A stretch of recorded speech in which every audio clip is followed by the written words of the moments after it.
Good evening. Good evening. Welcome to another edition of SWAC Saturday. This is preseason, technically. We're in the off season. But I would like to welcome everybody. If this is your first time or if you've already been here before, go ahead and hit that like button. Subscribe, please.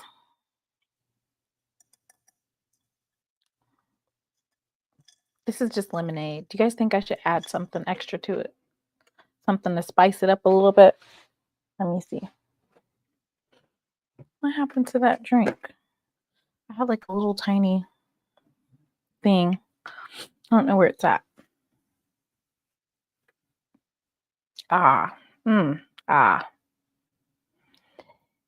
This is from the party that Braxton had.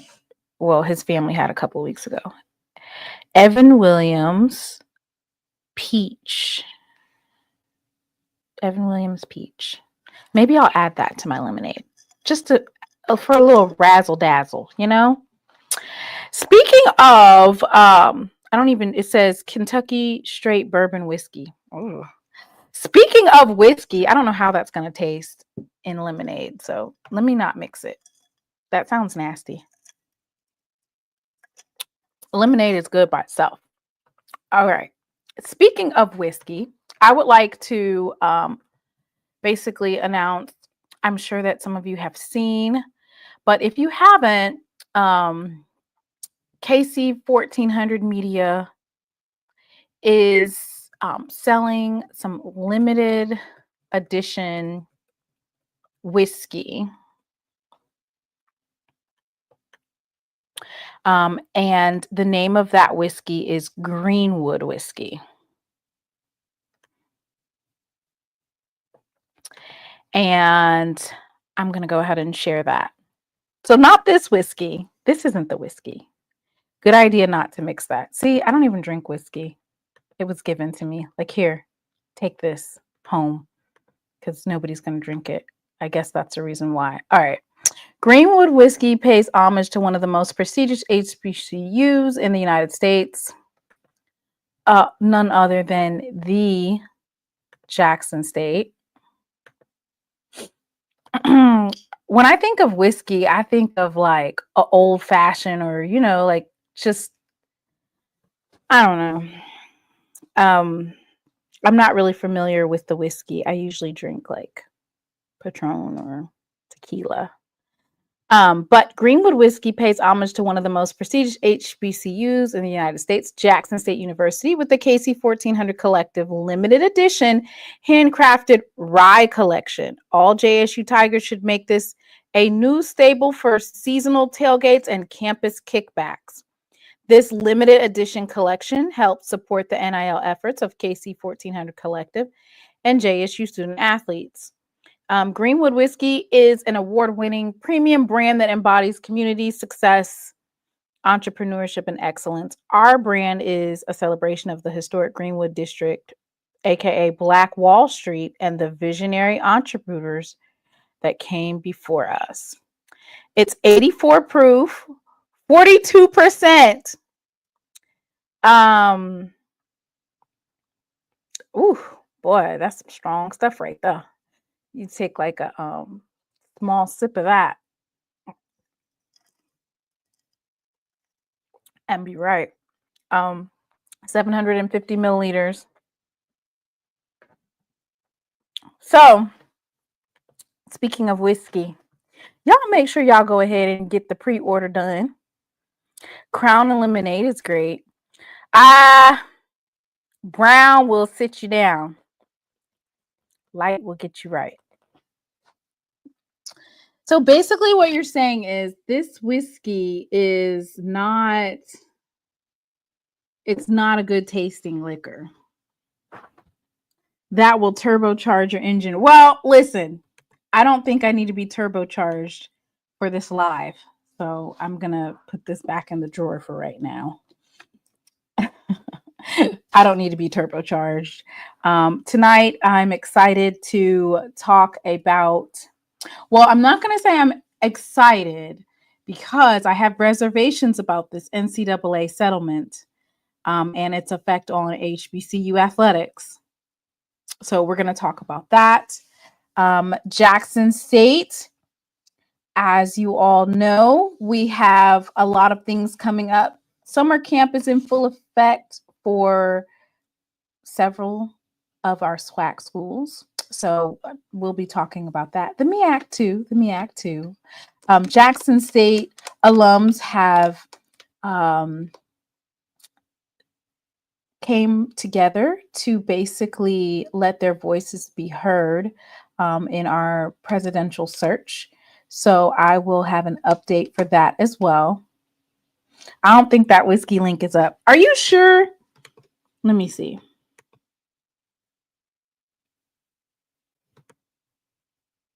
It's that, okay, so I'm going to basically give you guys the link. It just says KC 1400 Collective.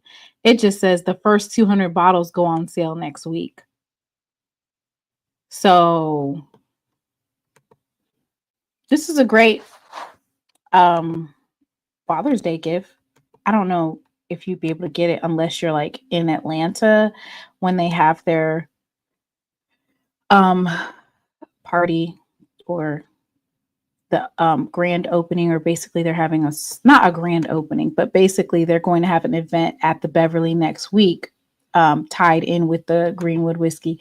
So I think that probably is the only place that you might be able to secure the Greenwood Whiskey, maybe possibly same day.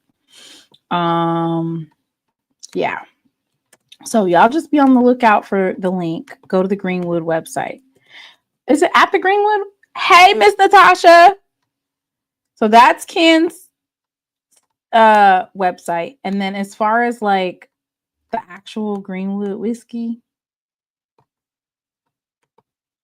I'm going to see if it's on there for pre-ordering. I want to say they're taking pre-orders.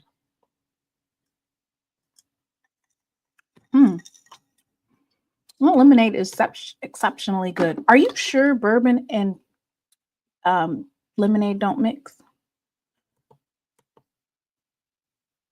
You must be 21 years old to enter into Greenwood Whiskey. Just FYI. Their website.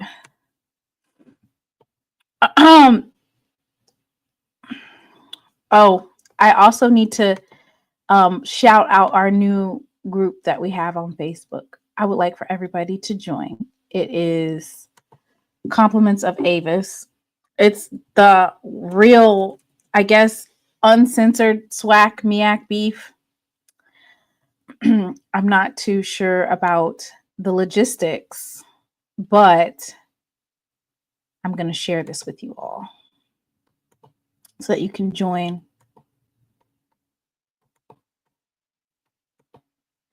And nephew too.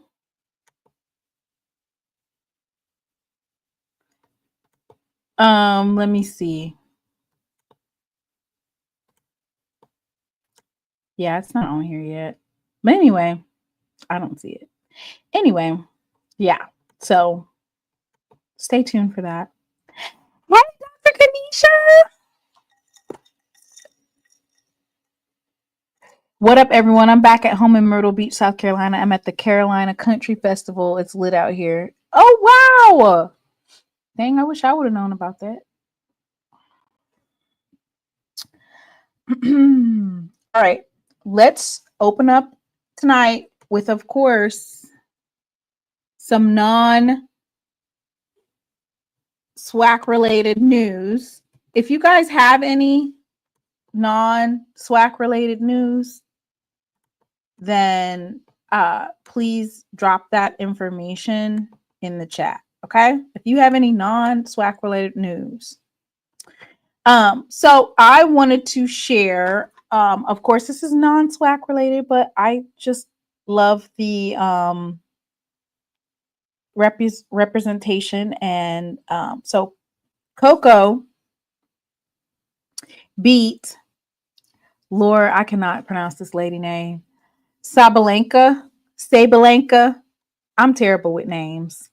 The score ended up being, Sabalenka took the first match, but then she lost in the final two. So it was 6-5, 6-6 in the sets, in 3 sets.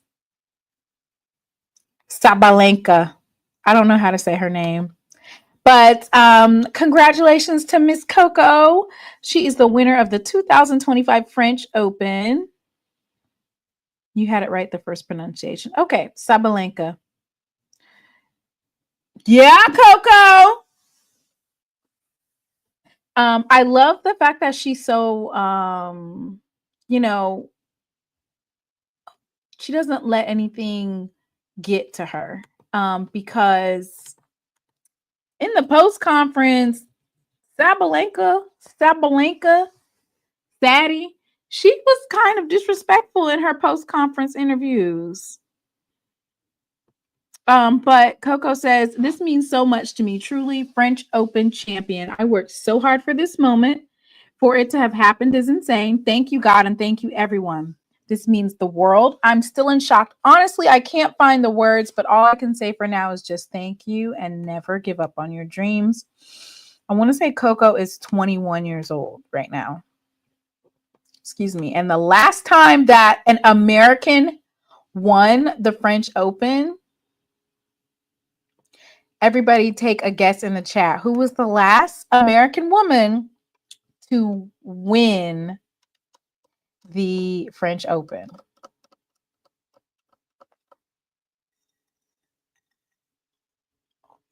Andre said it right. Her name is pronounced sore loser. Her name is pronounced sore loser. Right. That's her name. Serena Williams. Right. The last time that an American won the French Open is Serena in 2015. So when we talk about who has been carrying tennis in terms of Americans on their backs, it's been Serena. And Coco is here now.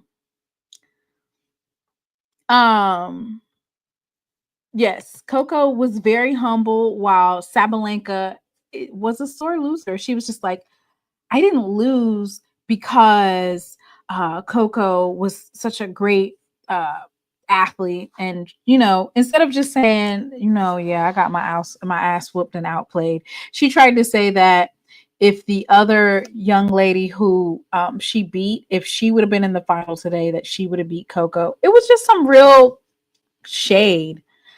I will say this, Coco, I want to say it was 1-4, and Coco came back.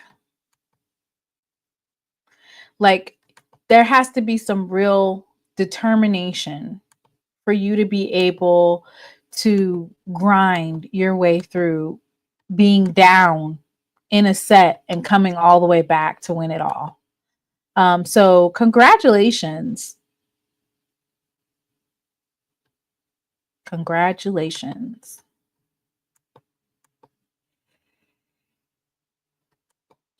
Sabalenka was also salty after losing to Serena. Okay, so maybe it's one of those things. I don't know how she is against these types of people, like how she plays against them. I'm not sure how her post interviews are. It says Madison Keys American defeated Sabalenka in the 2025 Australian Open Championship. Okay, Miss Madison. Looks like Dr. Carey be all up on the tennis.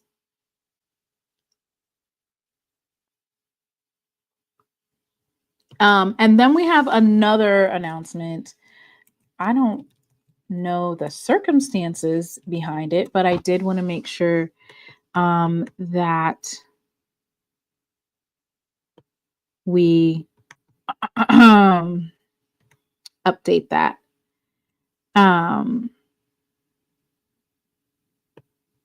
So one of the Alabama State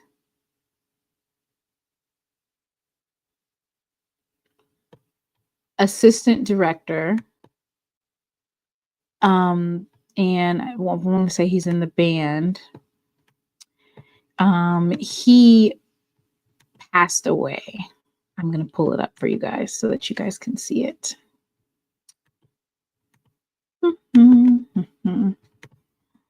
This is kind of SWAC news, but still. So he was the assistant band director at Alabama State, and he has passed away.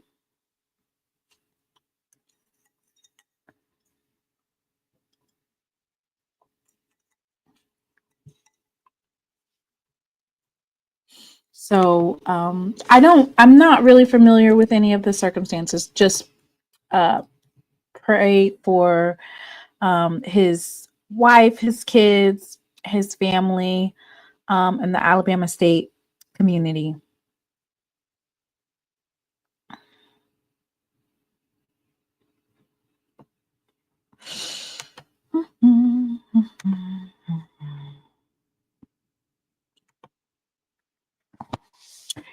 So that particular news was disseminated today.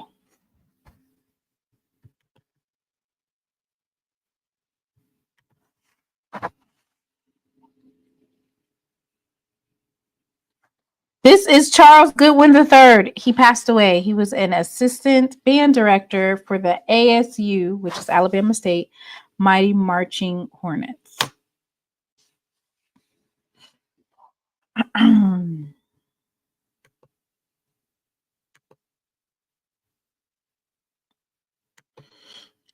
Let me go ahead and look at my bookmarks, y'all. I think the majority of this particular live is going to be talking about the College Sports Commission, NIL Go.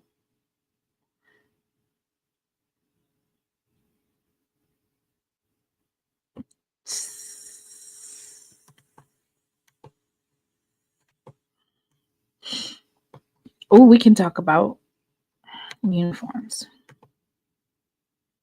Yes, prayers to his family. So next up, let's talk about what type of uniform we're going to have. What type of colorway are we going to use this fall? Miss Natasha, I hope Mr. Ford is here, because I'm going to take a SWAC Saturday break before football season. You know how much work it is during football season? Chris, why did you say ew? You guys don't like Love the Boom colorway? I love it. I think it's nice. I think it should say LUVDA, because that's what it is. Love the Boom.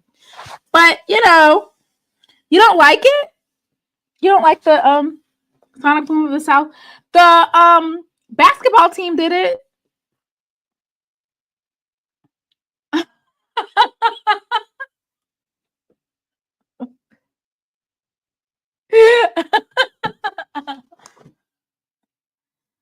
I think we should wear neon green because the kids will love it. Now, why did you just say that, Dre? Please.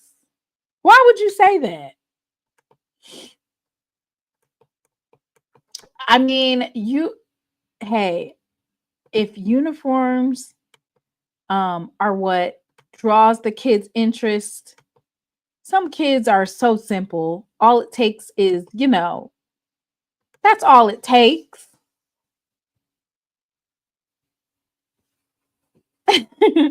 Jaya, I love the camaraderie, because that's what y'all say, whatever the kids want. Dre, we do not say that, but we do say if the kids like it. I mean, who are we to say you can't wear something and you aren't even the one playing. Who are we? I mean, if it had like a message to it, then maybe there's nothing wrong with it if it had a background meaning to it.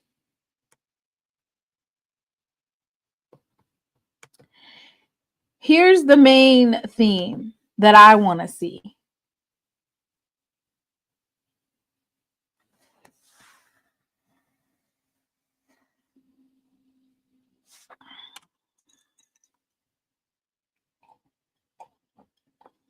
We should wear purple.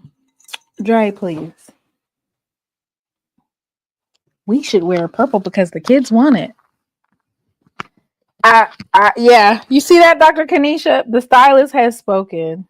He is not budging on the uniforms. Me personally, I just think that I like the all red. I like that.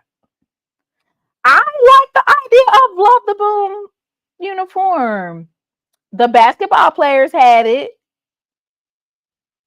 Oh, Jay said he says it's a stylist, not the equipment manager. Oh, I like the tiger stripes. Now that is dope. Let me go ahead and see if I could come up with a uniform real quick.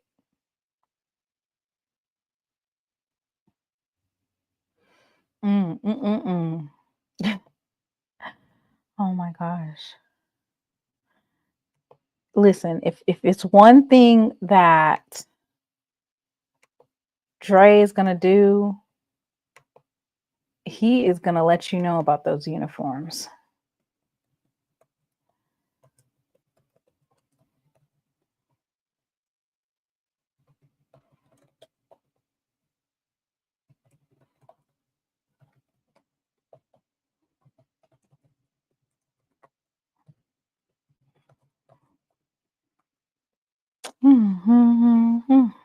I like that idea. I like the tiger stripe idea. The red uniforms are hot.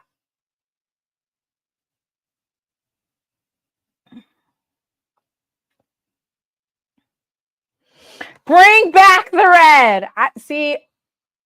This is like the same type of argument that we have when we talk about getting a brand new stadium or using the old stadium. It's literally the same exact thing. We're going to argue. You're going to have everybody's going to be on one side. Now, I think for the red uniforms, I would say it's probably 70-30.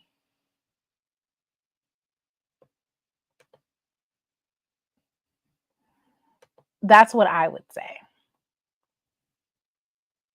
I didn't know this, but apparently Amory athletes,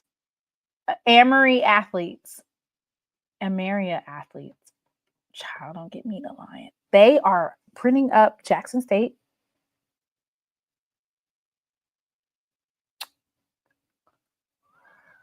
Jerseys. Did you know that the color red is at every 5-star recruits list when considering a school?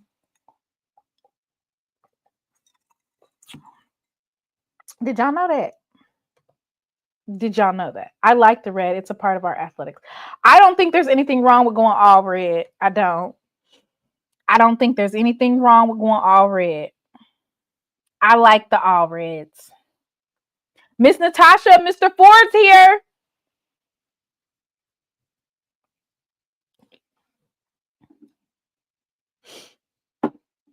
When we go over, I was waiting on Mr. Ford to talk about this NCAA settlement because more than likely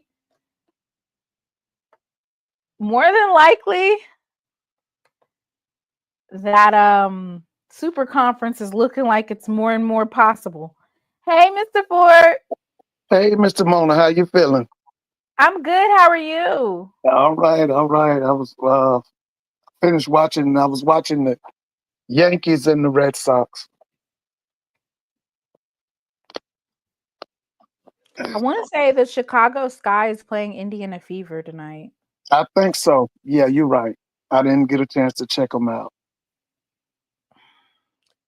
I can't stand the Indiana Fever, and they getting their asses whooped bad. Sky is getting beat to sleep. It's embarrassing. Well, is that Angel Reese's team?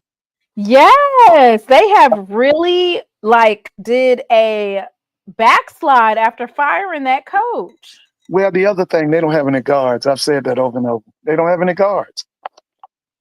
They don't have a guard court. You can't win in basketball without guards now. Chicago Sky is terrible. Yeah, they don't have any guards. They went from bad to worse. That's why they what's that young lady's name? Her name starts with a C. Chinity. Yeah, Doc's home girl. Yeah. They should have kept her.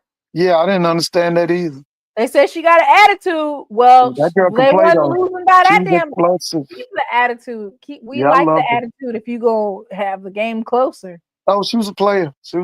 I think she's out the country playing somewhere. And they said she is happy. Oh, this looks terrible. This looks absolutely terrible.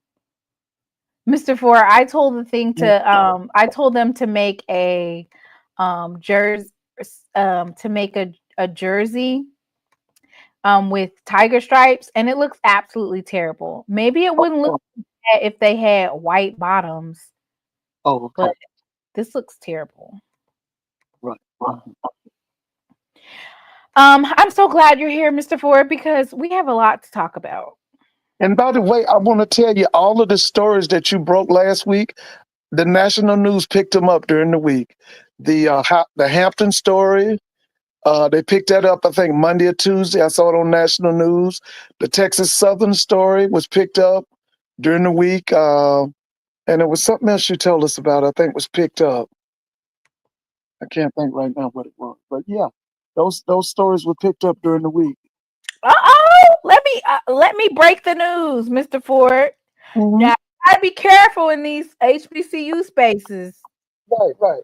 You gotta be careful in these HBCU spaces. Breaking news. Right. Folks in their feelings. They get real upset when you comment on HBCU stuff before a outlet does it. Right. But anyway, that looks terrible. That looks terrible. Absolutely terrible. I'm wondering, would it look better if there was white pants? Or is it just a wash? That looks terrible. How about make the uniform white with navy blue?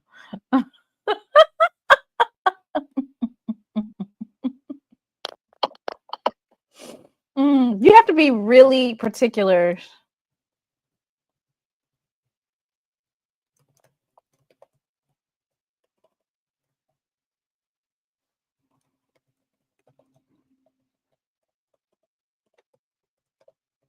You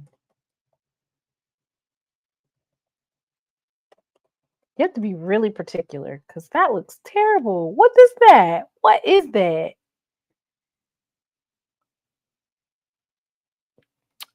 So Mr. Ford, we got some more news to break this week. We're gonna be breaking it tonight. We're gonna be breaking the news tonight. So of course, the first thing that we're gonna talk about is the NCAA house settlement, Mr. Ford. Right.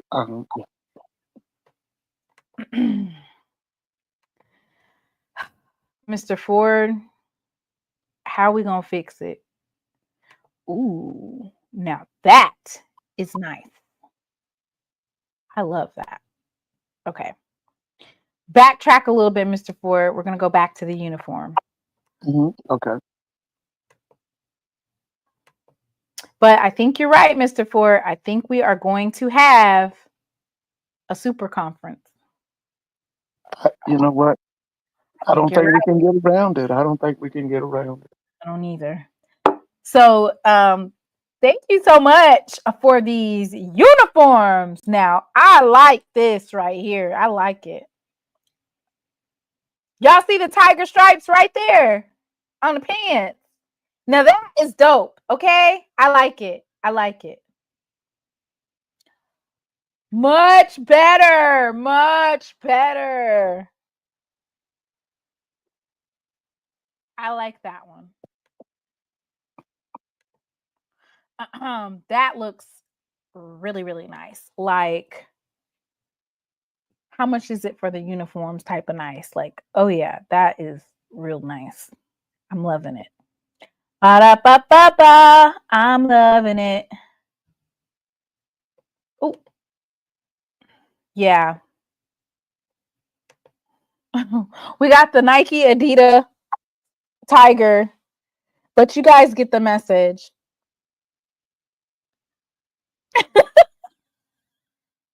No, Dre, those are not crab legs.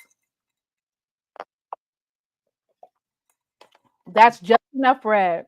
Those are not crab legs. Those are tiger stripes. Ooh, this one's better. I found one, y'all. This one's much better, okay? And then we got to get into the meat and potatoes of the show, because I am thinking that this NCAA settlement, when we talk about how you gonna fix it, it doesn't zoom in, Dre. That one's better, right? Do y'all like that one? Is that better with the tiger stripes with the red outlining on Jackson State? I like that. That one looks better. Israel, Dr. Carey still says hell no. You guys are still saying no? Okay.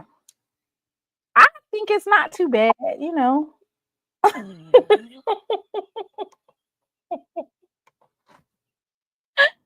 Oh, okay. Let me get off the uniforms, because Dre is frying me. He said that it looks like a zebra. Y'all are not, y'all, I'm gonna have to work on it a little bit more. Send your uniforms to me so I can post them, okay? Because mine is a little bit work in process. So it's in progress. Like, you know, I gotta work with it a little bit. AI is real picky. You know, the ones that I just posted a couple minutes ago, those were really, really hot. But I'm sure that those took a lot.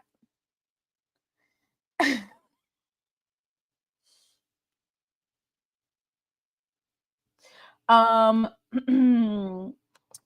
Dr. Brielle. So if anyone is a friend of Whitley's and has her best interest, please send up a prayer for her. She needs all the love and support that she can get right now. So Mr. Ford, Miss Whitley's Okay. not she's not going to be with us today. Okay. So we're just going to send up a prayer for her. Oh yeah. Hey, Dr. Brill. How you doing? So we will be sending up a prayer for her right now. Touch and agree. Check in on Miss Witt.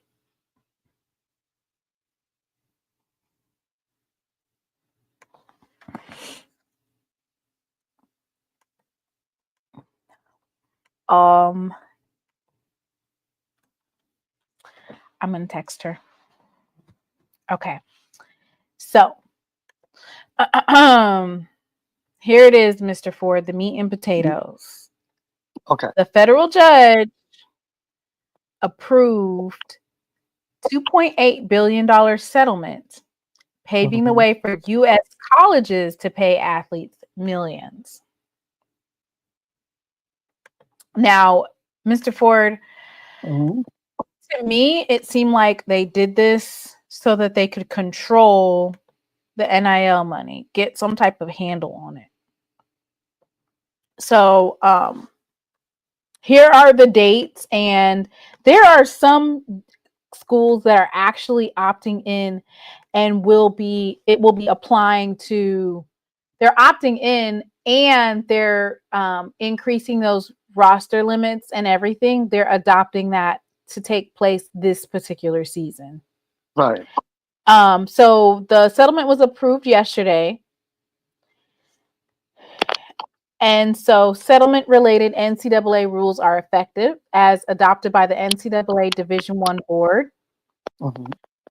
Next week, NIL Go portal launches. Now, the NIL Go portal, that is basically where the colleges have to, like, it's kind of like checking in and reporting how much money you're giving these athletes. Okay. Mm-hmm.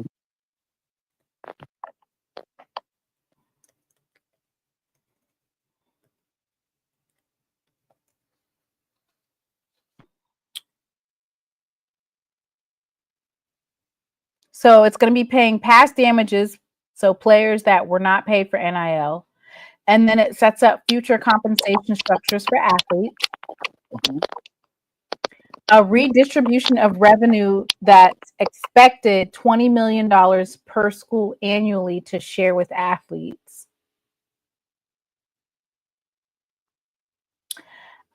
So athletes are now really considered as free agents. So the schools are going to be able to directly pay athletes.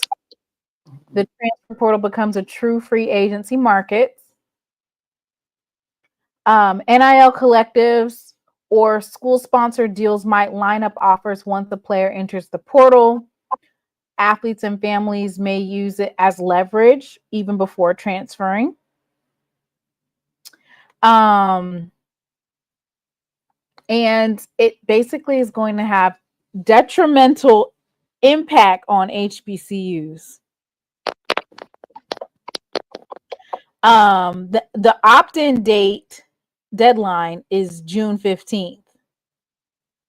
The first date for direct institutional revenue sharing payments to student athletes is July 1st. July 6th, opt-in schools must designate student athletes permitted by the settlement to remain above roster limits. So basically, there are some students that were either their walk-ons or they have limited scholarships. Mm-hmm. The judge made basically, it's kind of like a waiver for those student athletes that are designated safe. So in order to not get them cut off of the team or mess up their chances, those are student athletes that need to be designated basically as safe. So they won't be counted against you for the 105 roster limit for football. Start of the 2025-2026 academic year, with the exception of the designated student athletes, fall sports must be at or below roster limits by their first day of competition. So basically, those rosters have to be at 105, with the exception of those student athletes that are designated as like walk-ons that would normally be cut by that 105 roster limit. And then it says December 1st, 2025, with the exception of designated student athletes, winter and spring sports must be at or below roster limits by the first day of competition, or December 1st, whichever.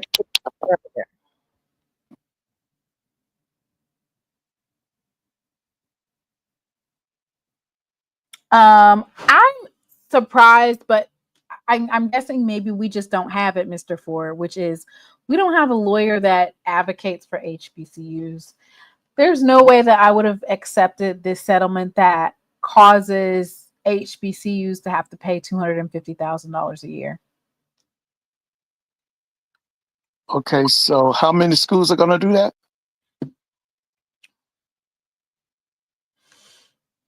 So I heard Morgan State.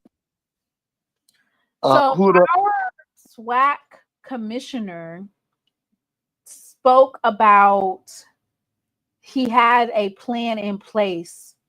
Okay. So I think it was supposed to cost like $2.5 million per school, right? Uh-huh. But you know, that's just not feasible. It's not feasible. Right. Okay. Okay. But I did say that I think that he said that they were looking at ways, and then you saw Grambling and Jackson State already make moves to be able to participate in opting in, right? They Yeah. started taking like you said, when they sell tickets, they have like $2 or $3 extra for the band, 2 or 3 extra for NIL. Right. Okay. So both Grambling and Jackson State have started doing that model. It's a similar model to what the folks at the FBS level is doing. Of course, it's a little bit more, but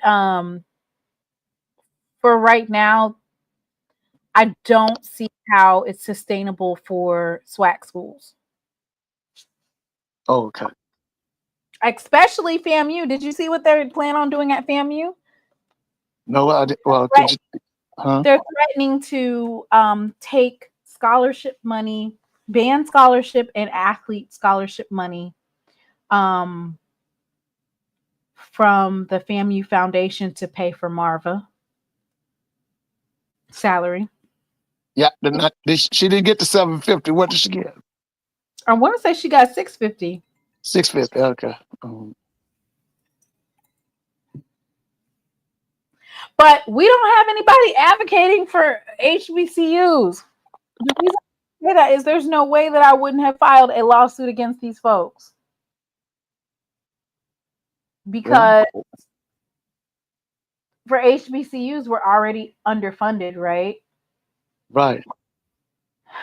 And this would just make it worse. There's a lot of schools who are struggling financially with athletics, having to pay $250,000, and then on top of having to pay $250,000, you're supposed to get scholarships to pay for the other students. So the roster limits for football is 105. I want to say the roster limits for basketball is 15. Let me get these new roster limits. You have to actually get those on top of the $250,000. You have to get the other scholarships supplied. Now, you don't have to do all 105 gets scholarships, but if you were going to take advantage of it, and if you're going to pay this settlement, why wouldn't you? Right. So it says football rosters will shrink to 105 players, resulting in schools cutting more than 20 players, though most schools are expected to exceed those limits by grandfathering in current athletes. So if you are a current athlete on a roster and you are a walk-in, you will be able to basically stay on the team until you graduate.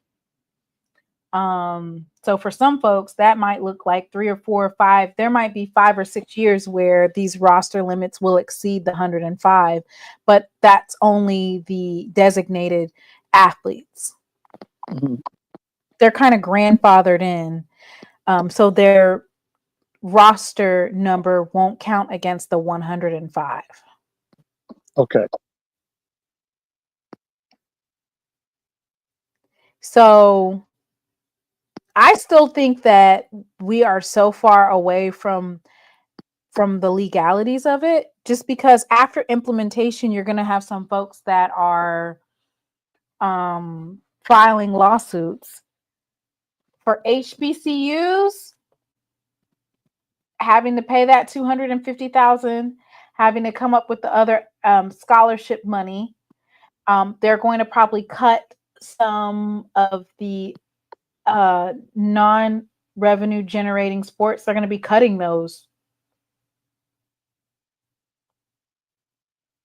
You heard Fisk is shutting down their gymnastics program. Yeah, I did see that. And I wanted to express my condolences to that music educator over at Alabama State, to his family and their loss. Charles Goodwin III. Yes, I wanted to do that. I've always said, when the Supreme Court and the court system rules, it's always to make the rich people richer and to make the poor people poorer. Now, personally, and you and I have talked about this, and I've said this for a while, we're going to see the eliminations of a number of sports at these different, at the FCS level, the Division II level, the NAIA level. I could see things like tennis teams being eliminated. I can see possibly track and field. Those programs are going to basically depend on how much money those football teams make. And I can see a lot of those tennis programs and golf programs being eliminated again. That's why I'm saying I really think we do need that super conference, because see what we got right here is we got people on one end, they're conscientious, they're working, they're looking at the data, they're doing research. And then on this other end, we got nothing going on. So if we don't want to lose this wing over here on the East Coast, we need to go with the super conference. We really do. And by the way, I don't know if you saw it. I ran it. I finally saw Mr. What's it? Mr. I call him Mr. Florida A&M. What's his name?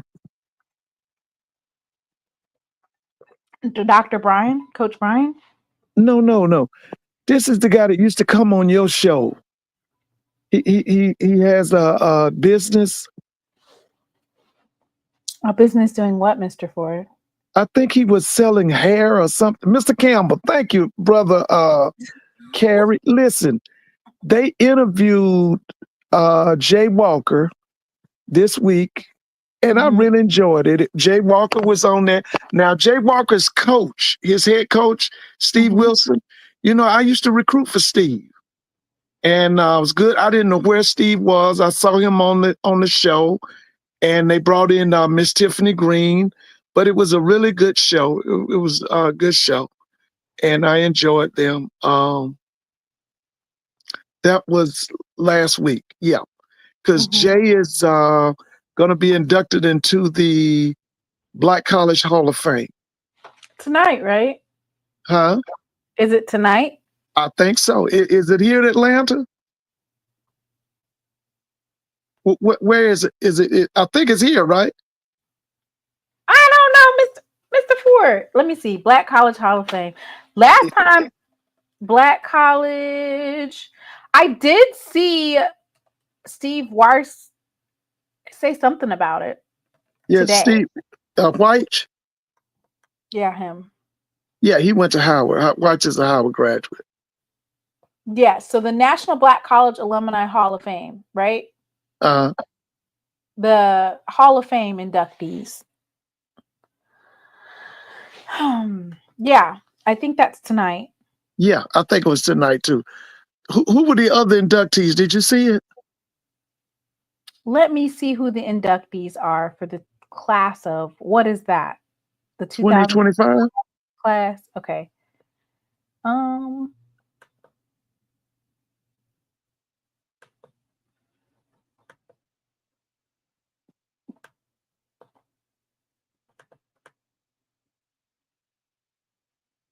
They don't have it up here. Okay, Sorry. here it is. Sports Network says yes. It's at the College Football Hall of Fame. It's always at the same place every year. Right. So, yeah, he's being inducted. I was trying to see who were the other members being inducted also. I was trying to see if, somebody I actually saw them play. Well, I went to their website. Not the one in Canton now. Oh, okay. Not the NFL. No, the Black College one. Yeah, the Black College. Yeah.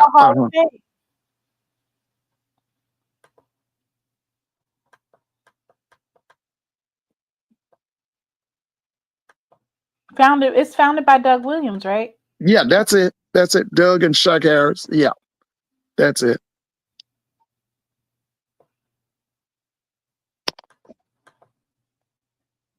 They don't have it up yet. Oh, okay. Okay, never mind. Okay, Black College class. Henry Dyer from Grambling State. Coach Fred Long from Wiley College. Rashawn Mathis of Bethune-Cookman. I saw him. Nunley from Florida A&M. I saw him play. Dominique Rogers-Cromartie from Tennessee. Saw him play. And Jay Walker. Yeah, Jay Skywalker. I saw Jay. I remember when Jay came to Howard. Henry Dyer is before my time now. Henry, I think Henry was in the 60s. Mm-hmm. Yeah, I heard about Henry. I didn't see Henry play. I think Henry went pro. Yeah, I think he went pro. But he was a running back. I remember Henry Dyer was a running back. Yes. So Grambling State University's first 1,000-yard rusher. He was named first team All SWAC from 1963 to 65. Led the nation in scoring 110 points. He was drafted in the 4th round of the 1966 NFL draft to the Los Angeles Rams. Yeah. Rashawn Mathis was a 3-time All-MEAC first-team honoree in 2000, 2001, and 2002. 2002 MEAC Defensive Player of the Year. Oh, yeah. He holds the FCS record for the most interceptions in a career, 31 and 14 in one season. He holds the FCS record for most yards on an interception return in a career, 682 and 455 in one season. He was drafted in the 2nd round of the 2003 NFL draft to the Jacksonville Jaguars. He still holds several franchise records with the Jaguars, including career interceptions, 30, career interception return yards, 512, career defensive touchdowns, 3, and career passes defended, 99. Jaquay. Yeah, he played for Alvin Wyatt. We called Alvin Wyatt Shine. That was his head coach. I saw Mathis. Yeah, Mathis was tough. I think he was he was Jacksonville. For some reason, I don't know why I got Rashawn. My mind has him in Detroit too. Maybe that's wrong. I don't know. But yeah, I remember Mathis. Yeah, he played for Shine. We called him Shine Wyatt. Do you remember Shine? No. Oh, Shine was so flamboyant. He would put on them white suits. You know, he's Shine is still living. His last job, I want to say, was Edward Waters. Yeah. Rashawn was a pro. He was good. He was real good. I remember him. Jaquay Nunley, 3-time football Division I All-American, 2nd all-time in NCAA Division I FCS football record books and career pass receptions with 307 for 4,239 yards and 38 touchdowns. 4-time All-MEAC first-team honoree from 1997 to 2000.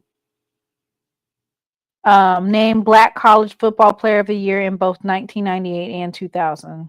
Hey, listen, he looked like a running back. He was out of Miami. I think he originally came to Tallahassee to try out for the Florida State Seminoles, and they pointed him to the campus of Florida A&M. He became a household word over there. He listen. They were called the Rack Boys. It was Jaquay, Jesse Bendross, Kanan Lamb. Kanan was from Miami too. He was from Miami, Norland. Cedric Mitchell, and who else was it? With somebody else I'm missing.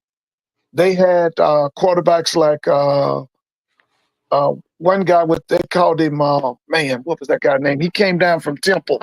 Pat Bonner. Pat Bonner was one of their quarterbacks.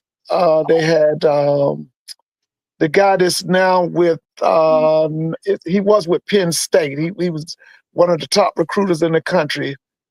Oh man, I can't think of that guy's name. And then they had the guy that's now the head football coach at Albany State. He was throwing to them too. What's that guy? Quinn Gray. But they had a prolific air attack, and the offense was called the Gulf Coast offense. That was Coach Billy Joe. Billy Joe had worked for Dick Vermeil. Do you remember Dick Vermeil? Mr. Ford, tell me about Dick Vermeil. I don't know anything about Dick Vermeil was the head football coach first at UCLA. He was with the Bruins. He left UCLA and went to the Philadelphia Eagles. When he was with the Philadelphia Eagles, one of his assistants was Billy Joe, who eventually becomes the head coach A of the FAMU. of FAMU. Okay. Then after he leaves Philly, he set out for many years, and then he shows back up with the St. Louis Rams. And he had something called, they call their offense the fastest something on turf or something. This was Kurt Warner and was it Isaac Holt? No, not Isaac. I'm sorry. I'm not Isaac Holt. Isaac Holt was from Alcorn. No. Oh man. He had these 4 wide receivers. They were awesome. Mike Martz was the offensive coordinator. But anyway, that playbook was given to Billy Joe. Billy Joe took what he wanted out of that playbook and made it the Gulf Coast offense. And that Jacquay Nunley, man, that Rack Boys, they were something else, man. The Rack Boys. Why do they call them the Rack Boys, Mr. Ford? The Rack stood for run after catch. The offense. Okay. Runs after. Okay. The Rack Boys. They call them the Rack Boys. What's the name? Rack Boys this season, Mr. Ford. Huh?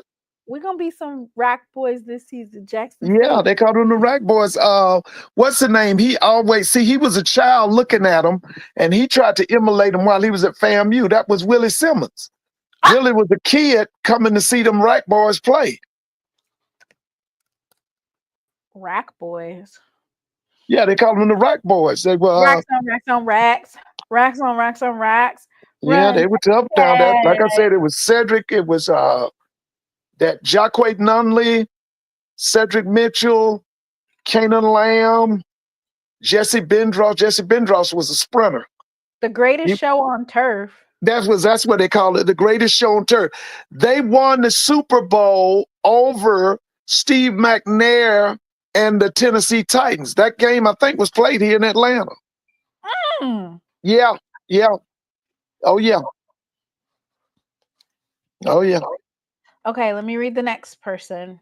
And if you would like to go and look at the Black College Football Hall of Fame inductees for the class of 2025, you can select the link just dropped below. Next up, we have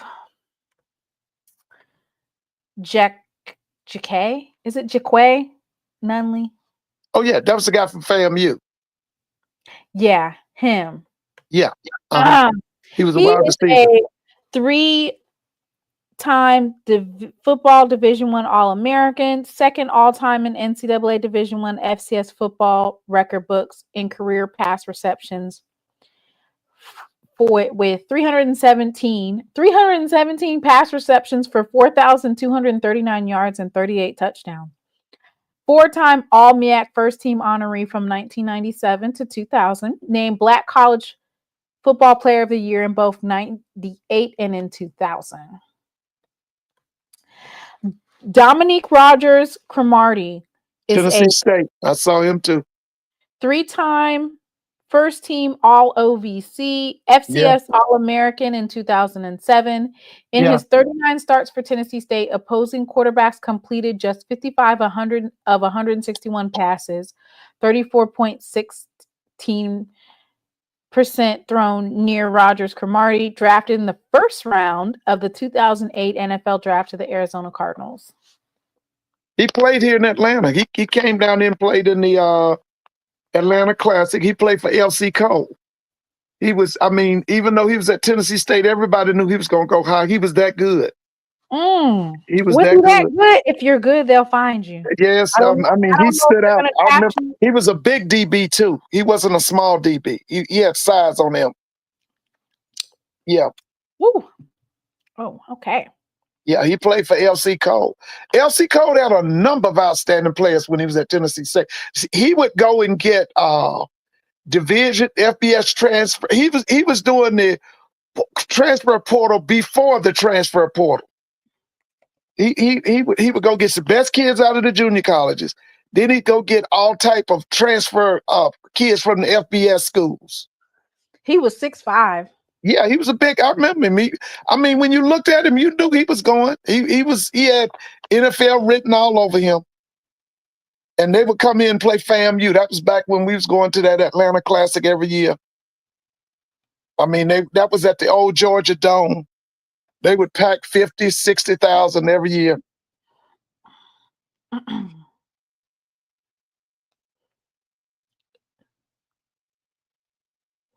The next is Jay Skywalker. Oh yeah, man. I remember Jay. Listen, he could do it now. I saw him.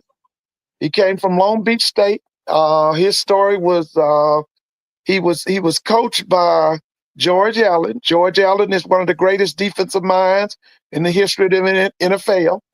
He was 80-something years old. He was coaching Long Beach State. They doused him with water after the game. They won the game.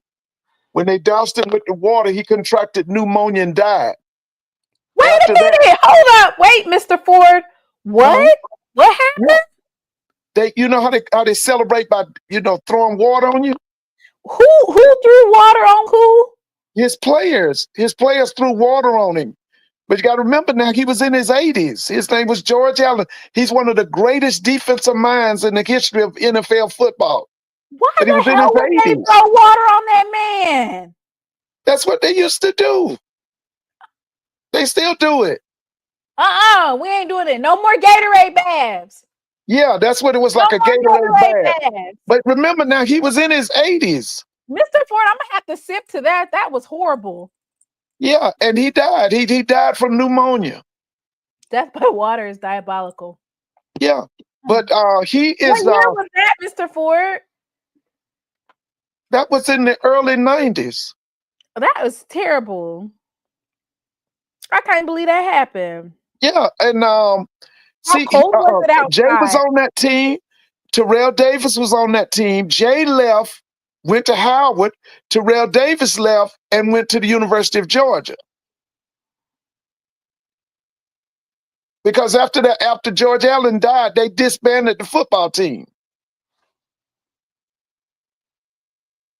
Yeah. But when Jay came, baby, he was the answer. Howard, let me tell you this. Steve Wilson retired from the Denver Broncos. He was playing for Dan Reeves. He was a defensive back. He was 31 years old. When he left the NFL, Howard University hired him as their head football coach. He brought all of the NFL people that he knew, he brought them with him. Everybody on his offensive staff, coaching staff was NFL. Everybody on the defense staff was NFL. He brought an NFL system for offense and defense. His first defensive coordinator was a guy named Charlie West. Charlie was a veteran of the Minnesota Vikings. He had played with the Purple People Eaters. He was an outstanding. The Purple who? They called them the Purple People Eaters. That was the Minnesota Vikings. I have never heard of the Minnesota Vikings being referred as the Purple. Yeah, the Purple People Eaters. They just lost one of their very important people. Jim Marshall just died this week. He was a defensive end. They called him Wrong Way Jim because he picked up a ball and ran the wrong way. He was a defensive end. They had a legendary front four. It was Jim Marshall, Carl Eller, Alan Page. Alan Page went to Notre Dame. He's a judge. Gary Sutherland, all of them. But anyway, they were called the Purple People Eaters. Yeah. That's what they call them. Yeah. The Minnesota Vikings, that defense would beat you. They never really had no big time offense. They defense would just dominate you. Man, Alan Page, he was a defensive tackle. He was the MVP of the league one year. He could outrun backs and tight ends and all of that. But Jim just died this week. He was 87 out there. Look up Jim Mitchell. Are the Purple People Eaters the ones that killed the coach? No. Randy. That was a college team. That was Long Beach State University. Look up Jim Marshall. You should say it. Jim died this week. Jim Marshall, Minnesota Vikings. He died this week, I think. He was 87, I think. The Purple People Eaters. That's what I'm getting ready to call Prairie View. Yeah, they was something else. That was the Minnesota Vikings, man. That front line was Carl Eller, Gary Sutherland, Alan Page, and Jim Marshall. They went to the Super Bowl, I think 4 times. They didn't ever win it, but they went 4 times. Damn, they're just like Southern. Always going to the championship game, never winning. They always went. They never won it. The first Alcorn. They said Alcorn, Mr. Ford. They said Alcorn, the Purple People. Alcorn is the Purple People Eaters for the SWAC because they kept going to the Celebration Bowl and they never won. Well, let me just say this. One of them, they took it from them. When they said that kid juggled that ball in the end zone, he did not juggle that ball. He caught that ball. I was there. They cheated him? Yeah, I felt like they cheated him. I'm going to be honest with you. I was really upset. That was the second time they went. The third time they got blown out. I mean, A&T put, like you always say, put belt to ass. But that second game, because they went 3 times against A&T. They lost every time? They lost every time. But that second one, they should have won that one. That kid did not bobble that ball in the end zone. So the MEAC been cheating, basically, is what you're saying. Well, I just thought it was a bad call. I remember that wide receiver. He was tall. He went to the NFL, too. I don't know who he made it with, but he was a nice wide receiver. Alcorn had some nice wide receivers at that time. The quarterback was named Noel or something. He transferred from Alcorn and went to South Florida. He was from Tampa. And it was a bad call. It was a bad call. Oh, Coach TC won the Black College Football Hall of Fame Coach of the Year award. Coach TC I'm surprised he didn't win them all. They had the most dominant team in Black college football. Well, you know how that go, Mr. Ford. You know how that go. We all know how it go. Oh, yeah. Sometimes they turn it into a participation award when certain people win. Oh, okay. But anyway, yeah. Did you see that about Jim Marshall? I did see. I was trying to read about him, which this is what I got. He died. I think he died this week. James Lawrence Marshall was an American professional football player who was a defensive end in the NFL for 20 seasons. The fact that he was a defensive end for 20 seasons is crazy. Oh, 20 awesome. seasons, primarily with the Minnesota Vikings. He recovered an NFL career record of 29 opponents' fumbles. He was born in Danville, Kentucky. He did die on June 3rd at 87 years old, like you said. Yeah. He played in 282 games. He started 277 of those 282 games. The Minnesota Vikings mourns the loss of the legendary captain and NFL Iron Man. They called him an NFL Iron Man. Yeah, he was. I think he was a mountain climber or something. It was something he did in the off season that was kind of dangerous. I think he was a mountain climber. Yeah, he was. I can't. I have to go back and look at that. He's one of them kind of people that would try to, walk to the North Pole or something like that. We got Team of the Year. Team of the Year. But that wasn't surprising, was it? I think we should. It is sometimes it is surprising that they give it to us. Not surprising as in that we didn't deserve it. Because sometimes they be kind of shaky. You see how they did us with the SWAC preseason last year. And you're talking about they picked Alabama State, right? They picked Alabama State. They picked who was that? Miles Crowley. Oh, that was and by the way, let me say this to Tiger Nation. That's Tiger Nation Undefeated. Not only did he become an attorney, he's a judge. Alan Page is a judge. I don't know where, but he's a judge. Yeah, he became a judge. He was a Notre Dame graduate. The SWAC gotta respect us this year.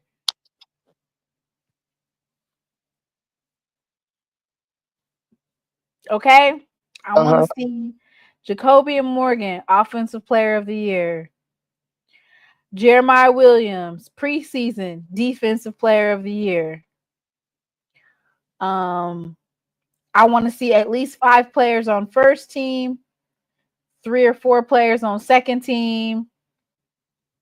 Prediction to win the SWAC East, Jackson State. Prediction to win it all, Jackson State. Think about that, Mr. Ford. Yeah. All right, let me read. There's a couple more. I don't want to not name everybody else. So we have Jay Walker, the Jackson State hater. No. Oh, he talked about that. He said that Jackson State thinks that he's biased against them. Florida A&M thinks that he's biased against them. Southern thinks that he's biased against them. Uh-huh. Yeah, he was talking about that on the show this week. And what Mr. is Campbell is on that show with Johnny Cole, and there's another guy, but I don't know him. But I know Johnny Cole because I remember when Johnny Cole was a quarterback at Texas Southern. Mm-hmm. Yeah. That's your first time seeing that show, Mr. Ford? I told you that he had it on his own show. Yeah, well, it's anytime when it says that guy's name on there, I kind of like ignore it. But I decided that when they said that they were going to be talking to Jay Walker, that's why I decided. And I'm glad I did because I really enjoyed it. We don't listen to Mr. HBCU Unity. Who is that?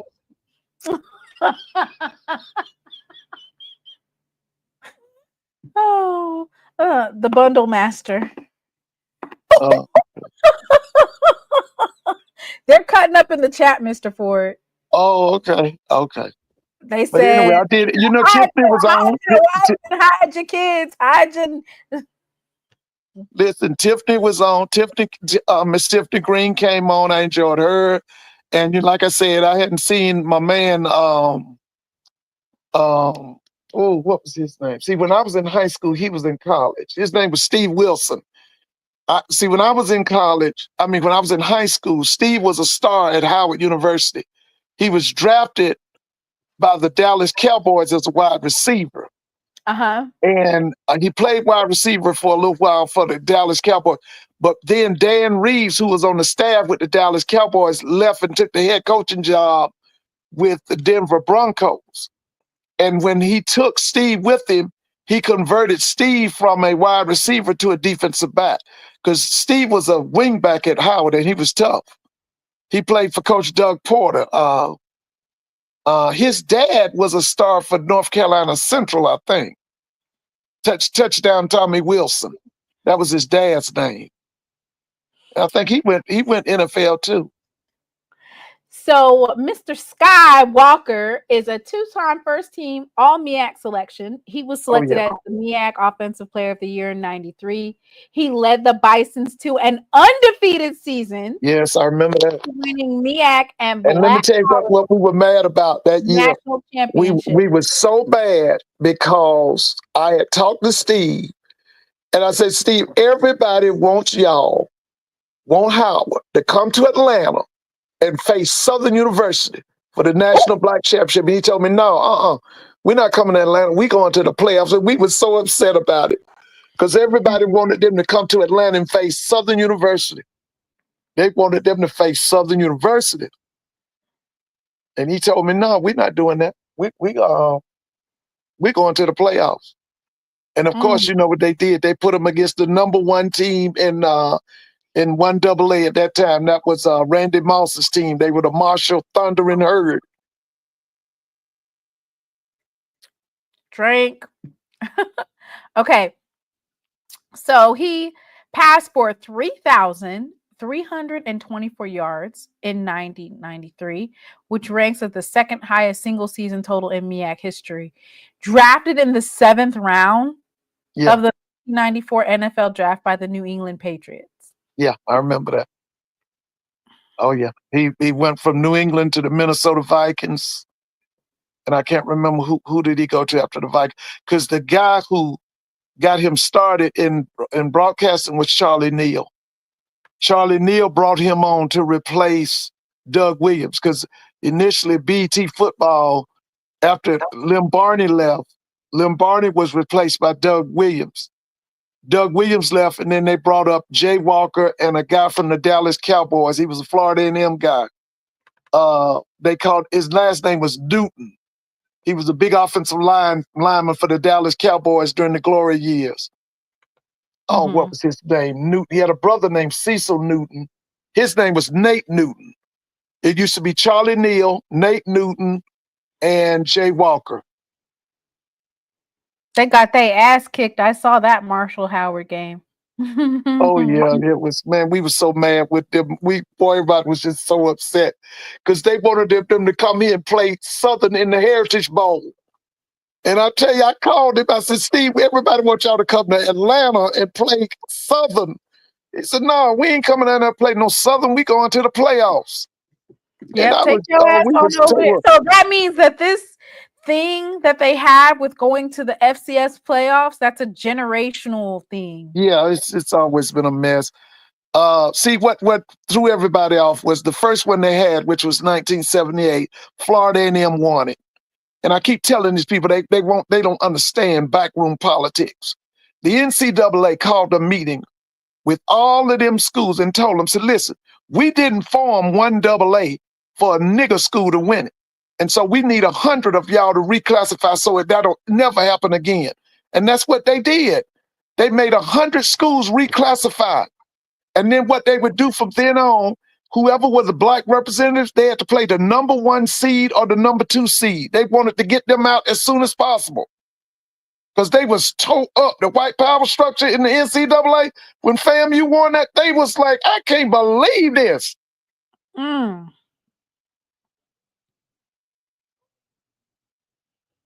They was so upset about that. When FAM won that thing in 1978, they made over 100 PWI schools reclassify. They made them get out of what y'all call FBS and go 1 AA. I remember it.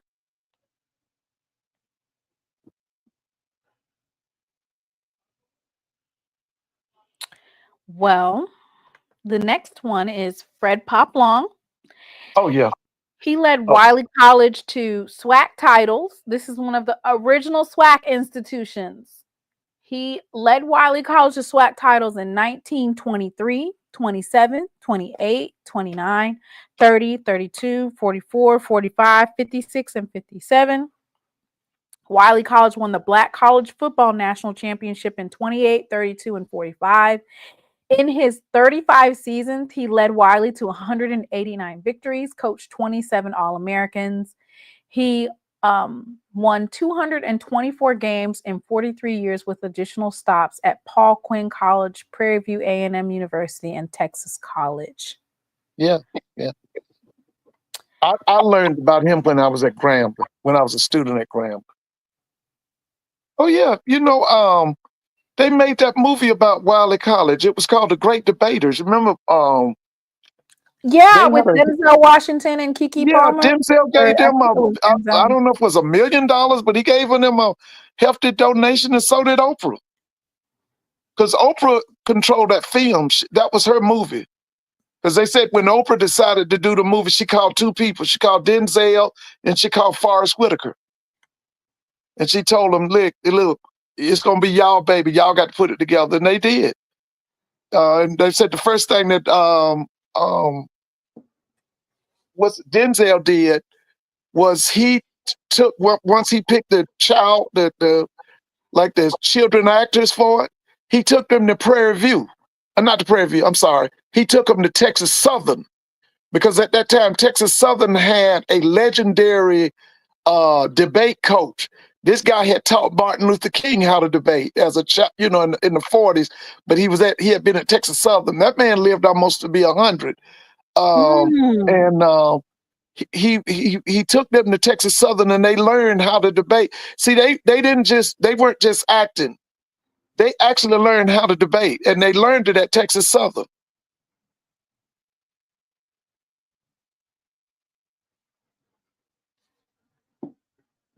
Well, so those are the inductees.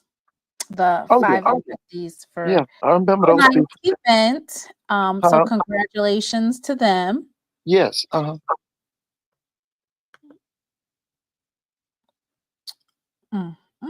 Yeah, I was privileged to have seen a number of those people perform. Those were outstanding people. And like you said, you know, when you are that good, I don't care where you are. They'll find you.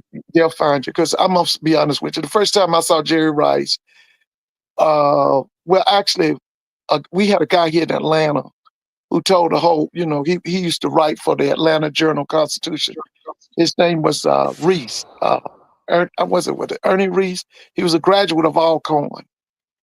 And he wrote about Jerry Rice when he was a sophomore, I think.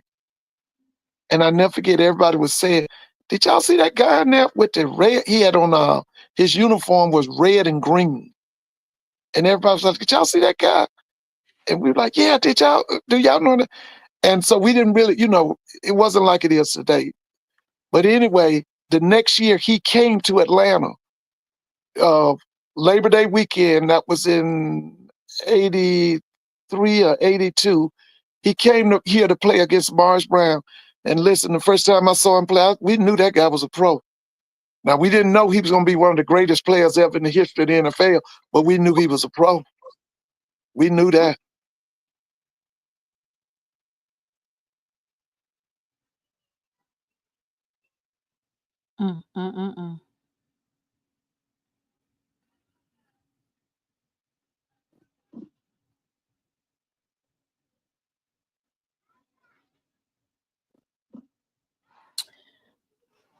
Congratulations.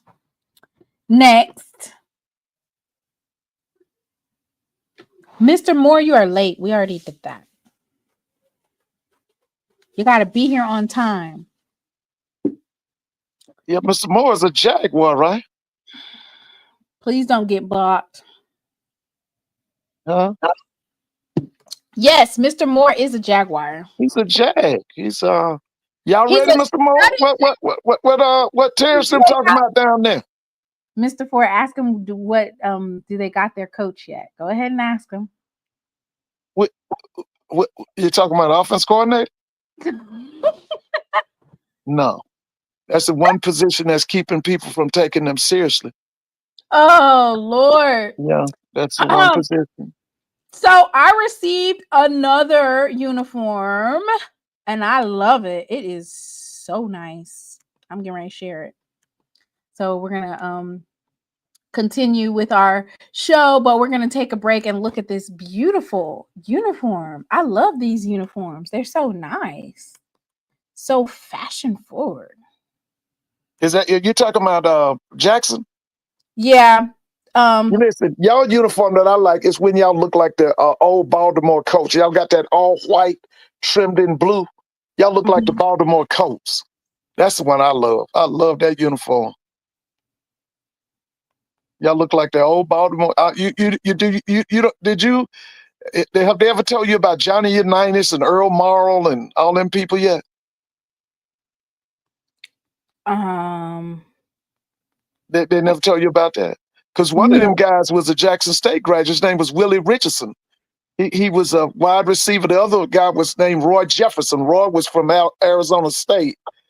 And we thought that Baltimore Colt uniform, oh man.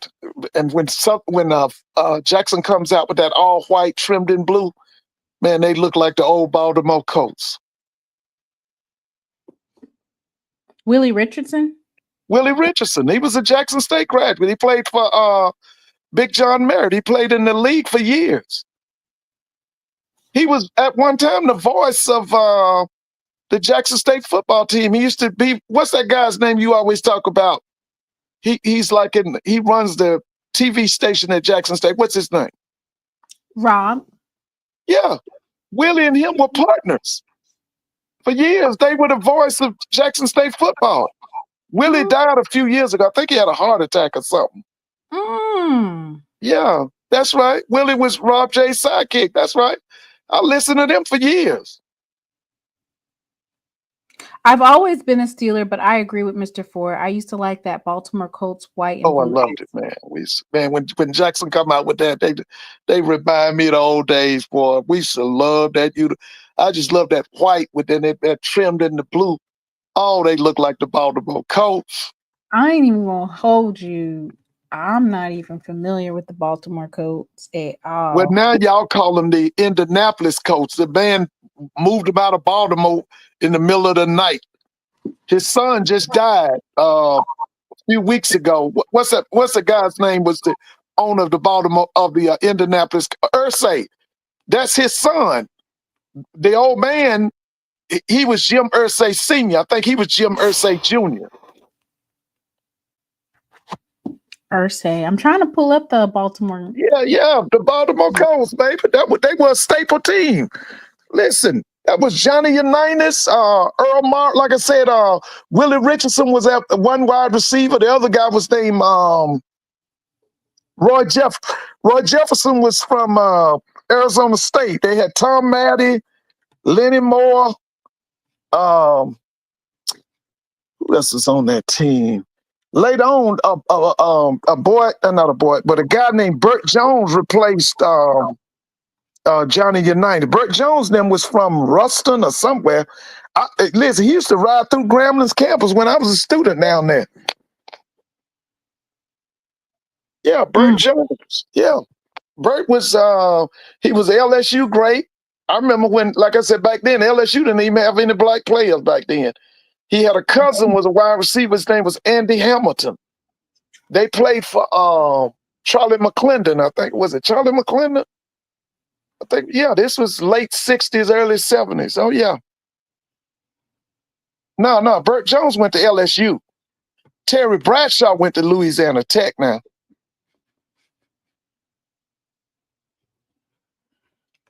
A billionaire drug addict who owned an NFL team. Wait a minute. Who was a drug addict that owned an NFL team? Yeah, the junior was Jim Irsay Jr. Yeah, he was. That was true. He battled substance abuse for many years. Yeah, he did. But see, I remember his dad. His dad was named Jim Irsay Sr. He was the one who moved the Baltimore Colts out of Baltimore to Indianapolis.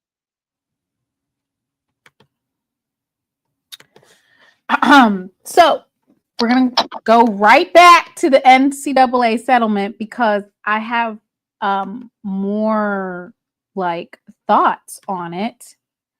And I want to get your basically your feedback. So with the impending settlement that, starting, there basically are a couple of things that we need to look at when we talk about the challenges of HBCU. So the financial disparities, of course, that Power 5 schools bring in hundreds of millions of dollars annually through media rights, which HBCUs don't have. The NCAA settlement doesn't give HBCUs money. It lets them use their own revenue to pay players. HBCUs already operate with budget gaps, and we can't easily divert funds to athletes without hurting other programs. So like our women's programs. Without large NIL collectives, HBCUs could become development grounds where top players build value then leave. That's going to place more pressure on alumni and donors. So HBCU collectives are often underfunded. So the settlement could lead to increased pressure on alumni to fundraise to keep programs competitive.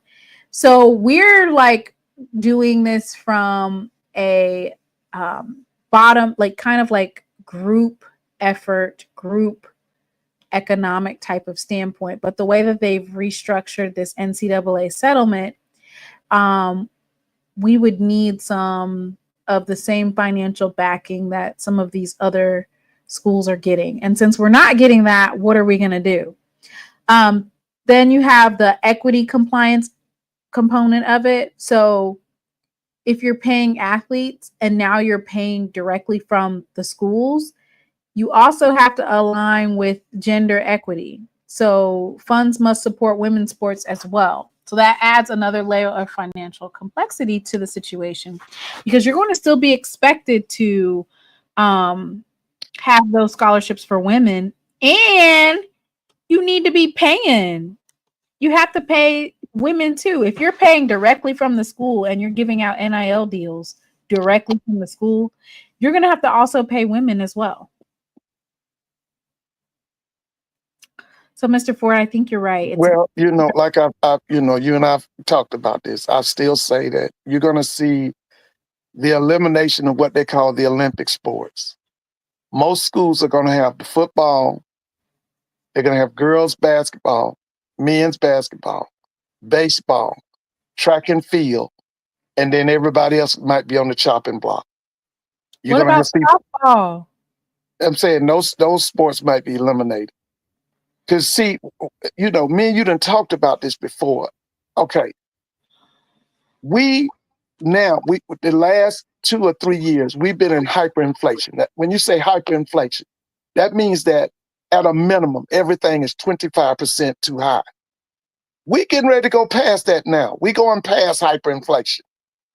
And a lot of these schools ain't going to be able to keep up. And it's not just going to be HBCUs. It's going to be PWI. You already saw the one in South Carolina. They did a fireside sale. All their players left. From what I'm hearing, a number of them boys went to South Carolina State. That school was called Limestone or something. It's I think it was a private school in South Carolina. But anyway, they totally disbanded that football team.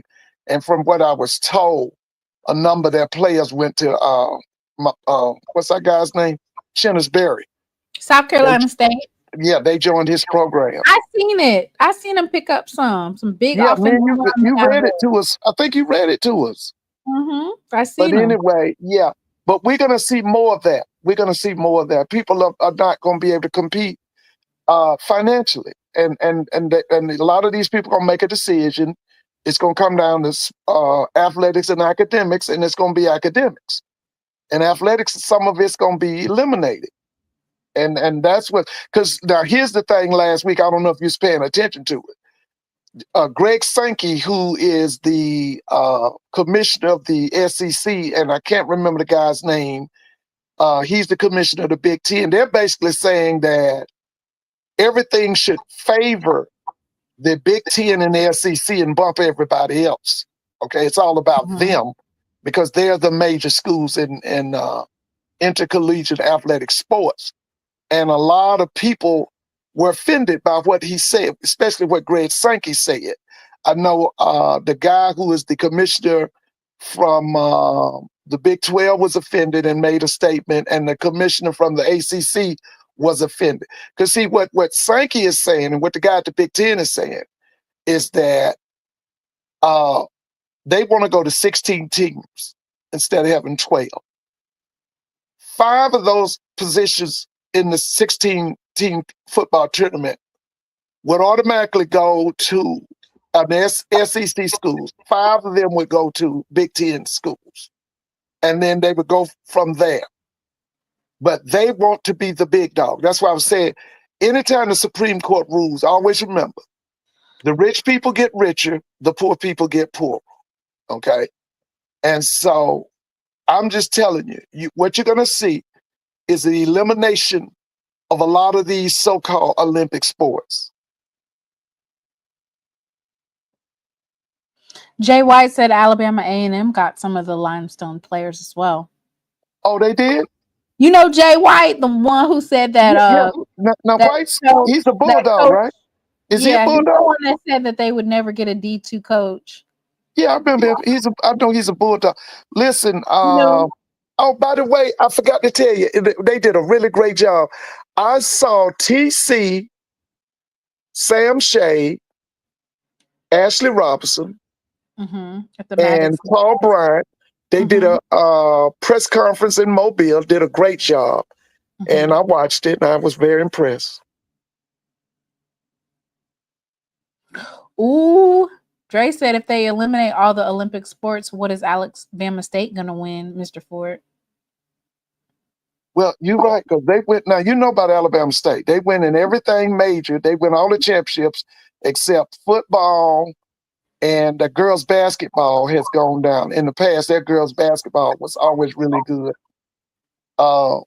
So, they just got to get that football, make that football a champion.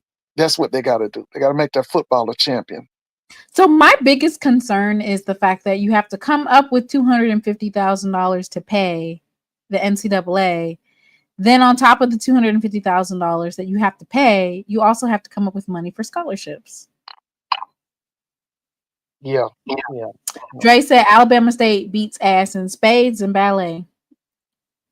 No, they listen. They beats ass in men and women's tennis. They beats ass in track and field, men and women. They beats ass in men's basketball.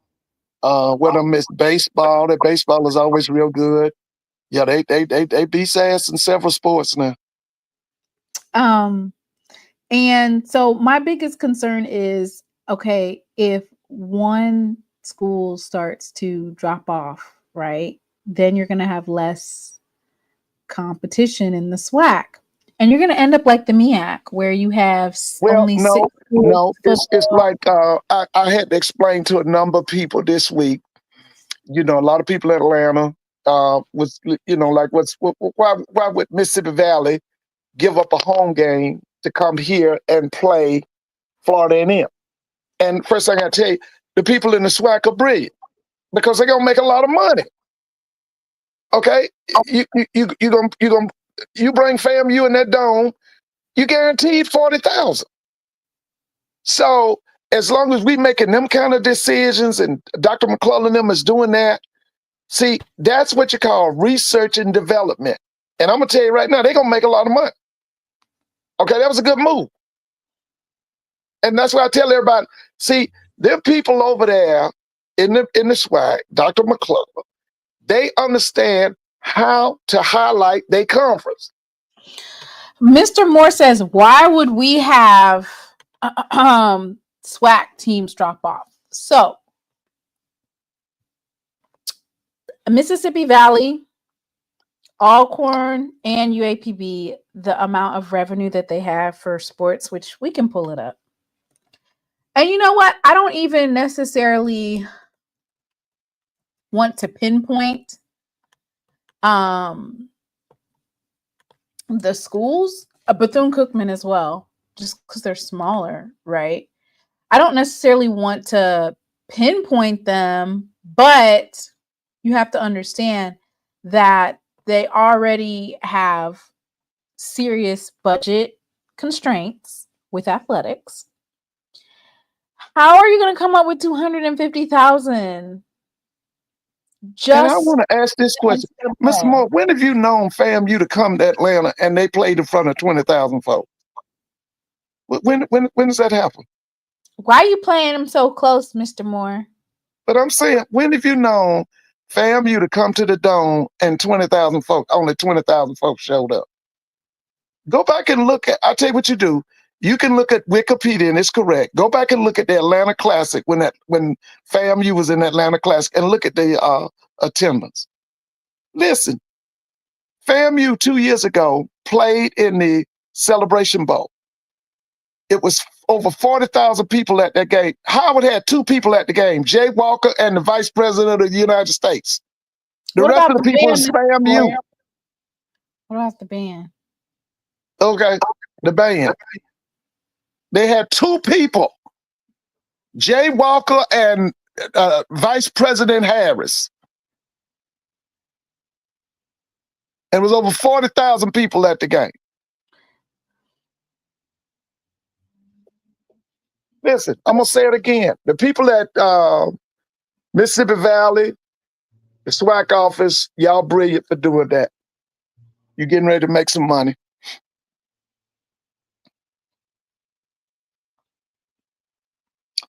Oh, Dr. Kanisha. Hey, is Dr. Kanisha on there? Hey, Brandy. Hey, Dr. Kanisha. Don't be saying hi to Dr. Kanisha because you know she was one of them there. So you need to say there were three people there. So there were three people there from Iowa. Dr. Kanisha, the President of the United States, the Vice President, the Vice President, the Secret Service, the band, And Jay Walker.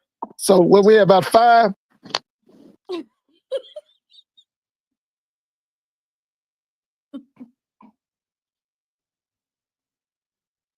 Mr. Moore says, I believe it when I see it. Nobody but FAMU alums are going to that game. All of us will be at the Celebration Bowl. Well, to his point, Mr. Ford, during the see, this is the thing. Bring them out, bring them out, bring them out. Jackson State brings the folks out, right? But here's what I'm gonna say. So FAMU people don't come out? If it's FAMU versus Valley, unless you are an alum that is far away from your own home team, you're not getting ready to go to somebody else's game. You sure about that? Yes. No. Everybody has games on Saturday. Listen. Everybody has games on Listen, Saturday. they will be there. You don't even have to worry. I mean, it's a generational thing. When Florida A&M comes up here, see, back in the old days when I was growing up, Florida A&M would come to Atlanta to play Morris Brown. The game was so big, they would have a parade before the game. The 2 bands would march through the city of Atlanta. Okay?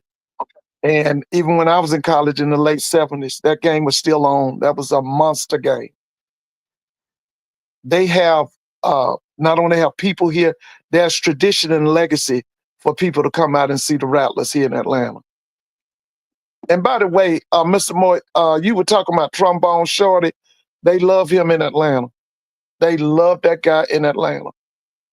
They said that that's going to be made for TV, though, because Which one? they got that game circled because Valley upset them at home. Oh, yeah. Yeah. Oh, yeah. Yeah, like what you call it, the get back game. Yeah, that's one of them get back games.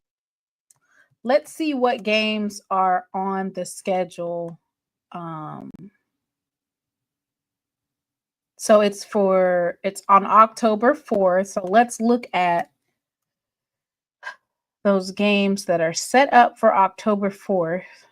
Okay. And see, because I don't know if I can travel all the way to Atlanta for somebody else's game, then I should be able to get to wherever my team is at.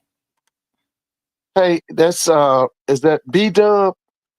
B-Dub, Morris Brown was in the SIAC.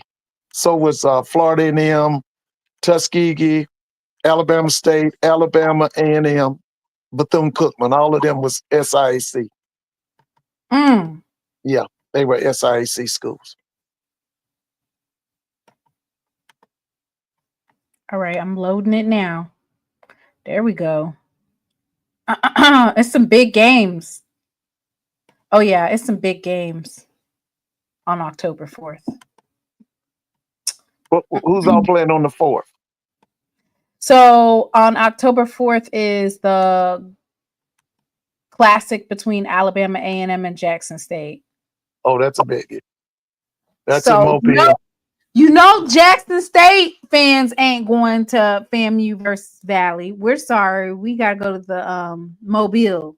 Unless you're unless you're just in Atlanta. But isn't Atlanta only a couple hours from Mobile? No, it's is it about 165? I might be. That's not even. You go from here to Montgomery. What's that? 2 hours? 2.5 hours? No, it's farther than that.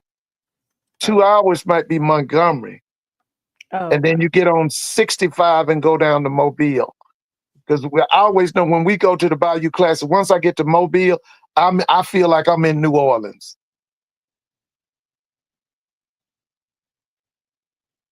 So I'm thinking, could you put Atlanta to Mobile?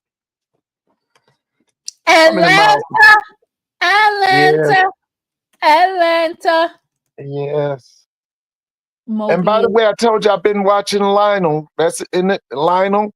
Lionel. Yes, I've been watching him. You've been watching. Yes, baby. He was going with he and your boy Zoe was on a show together, and he was clowning now.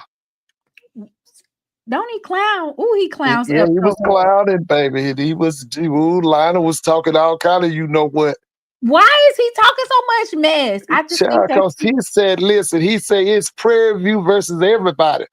And you know he always said when they come to Baton Rouge, they whoops ass. You know that's his thing now. When they come to Baton Rouge, they whoops ass. well. Yeah, now. At least he's targeting it towards the right people. He claimed they own Baton Rouge. They whoop up off some Jaguars. Nobody other than FAMU and Valley is traveling to the Atlanta for that game. They said what now? I said nobody other than FAMU and Valley is traveling to the Atlanta game. So you have Bethune. No, listen, they already here. Mr. Moment, they already here. They like me. They listen. You know how now if fam comes to the dome, I'm going. You know that. I got wait a minute. I got another friend of mine, he and his wife are going, because I called him. I said, listen, they said, fam, you coming to, and he said, no. I said, yeah, so because what we do is we all go to the game and then we eat after the game and go home. But so you might have some other folks from other schools attending. The people in Atlanta will come out for that game. That's why I was asking Mr. Moore, when you know fam, you to come up here and you talk about 20,000? That stuff, no. 35,000 people at the FAMU Valley game. Nobody has to travel. They are there. Yeah, they'll be in. You'll see. I told you. Listen, we had a celebration bowl here 2 years ago. It was Florida A&M versus Howard University. Howard brought about 5 people. 2 of them was the Vice President of the United States, and the other one was Jay Walker. Okay. What about Dr. Kanisha? Okay, 3. What about the band? I ain't counting the band. I'm talking about fans. 3. Okay, we give them 3 then. And it was over 40,000 at the game.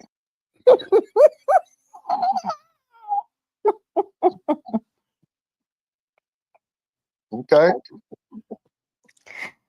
Oh Lord! So Prairie View versus Alcorn. That's a big game.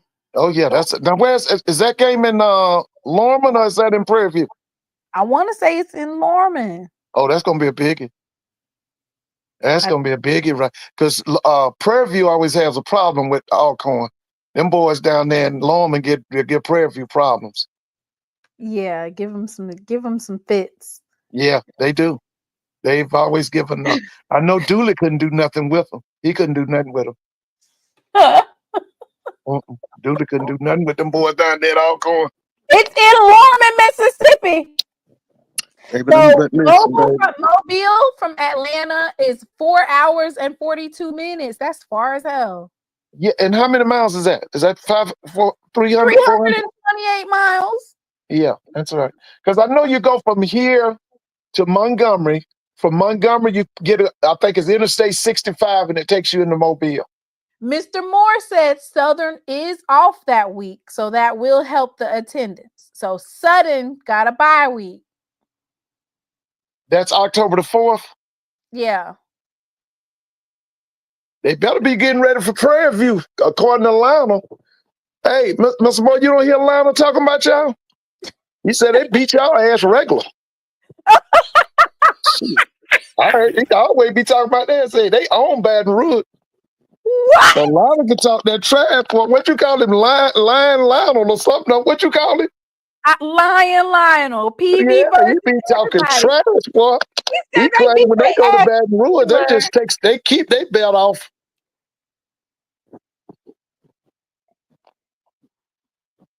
I had to take a step to that because Lionel said that they beat Southern ass regular. Regular. Ooh, he said they own Baton Rouge. Like it's just another day. Ooh, I just hope that homecoming game is televised. I got to see that. I think that's the 18th, isn't it? Beat they ass regular. We need to call he said they beat Southern ass regular. That ain't nothing new. Do they keep the belt off, Mr. Ford? Yeah, Atlanta claim they keep the belt off. Soon as they hit the Baton Rouge, they just get to whooping ass.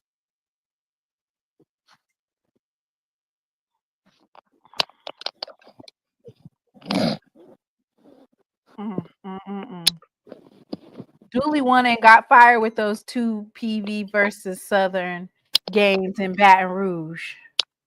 Where the Jaguars at? Where y'all at? Y'all not saying nothing. Mr. Moore, you too quiet for me, Mr. Moore.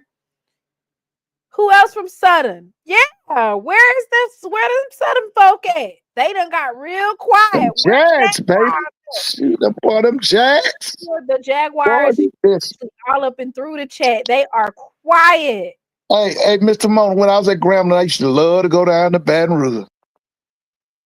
Oh, I used to love to go down there.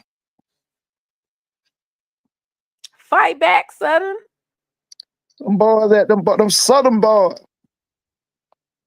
Them Jags, baby. What they say? Go Jags. I mean, I give Lionel some credit. He has got Prairie View on his back. Yes, he do, baby. Win, lose, or draw, he is gassing them up something good over there. Something terrible. Now listen, it's two guys. I don't know them guys, but I've seen them. It's 2 guys. You know them? I don't even know their names. I see them kind of regular. They were the ones that had Lionel and Zoe on. Do you know who I'm talking about? Lionel and Zoe? Yeah, they were on the show together. They talked to Zoe, and he. Okay. I think what's them 2 guys' name? I think I know what you're talking about. They had 2 special guests. Special guest. Lionel will have the fans in the stands. Got to give him credit for that. SU and PV had a tussle about SWAC champs, and they both have 1 SWAC championship in 20 years.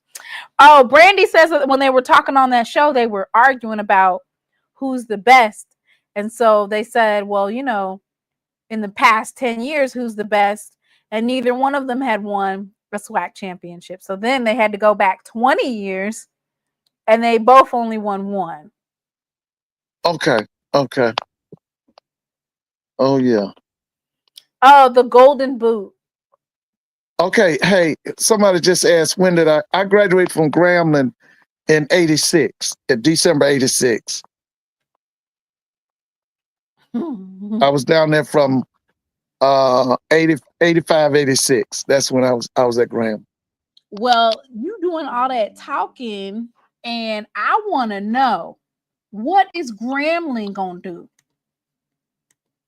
I told you, we got some issues. I'm hoping y'all don't stomp us out in Las Vegas, and that's another brilliant idea too. You know that to me, that listen, tell me what the MEAC has that can touch the fact that Jackson is taking Grambling out to Vegas. Tell me what they're doing in the MEAC that matches that. They said they got MEAC physicality, Mr. Ford. Well, they've been they done lost the last 2. They said that they were more physical than the SWAC. What do you have to say about that? Well, maybe then, yeah. That I know that first year, that was Broadway against Jay Hobson. Yeah, the A&T's offensive line took advantage of Alcorn's defensive line. That's why remember that Tariq Cohen, did he run for like 300 yards or something? Mm-hmm. Remember that? So what did Jackson State do to South Carolina State's defensive line this past game? Oh, it ain't even worth talking about. It is worth talking about. No, it was total domination, baby. You said that North Carolina A&T was dragging Alcorn State up and down the field and running through them. That first year and that third year, the first time they came, and then that third time they met up, they drug them. I remember that one. The third time it was a blowout. The second game is the one I'm telling you, they cheated Alcorn. I can't think of that. That guy's name was Chris Blair. They claim that Chris bobbled the ball in the end zone, and he did not bobble that ball. He made a clean catch. and they took it away from Alcorn. I'll never forget it. The quarterback was named Noel something. He left Alcorn and went to South Florida. He was from Tampa. Oh, Mr. Ford, did Uh-huh. you hear the big news? No, you have to tell me. Y'all put allegedly in the chat while I pull it up, even though it's not really allegedly, it's real, but y'all put allegedly in there. Put allegedly in the chat.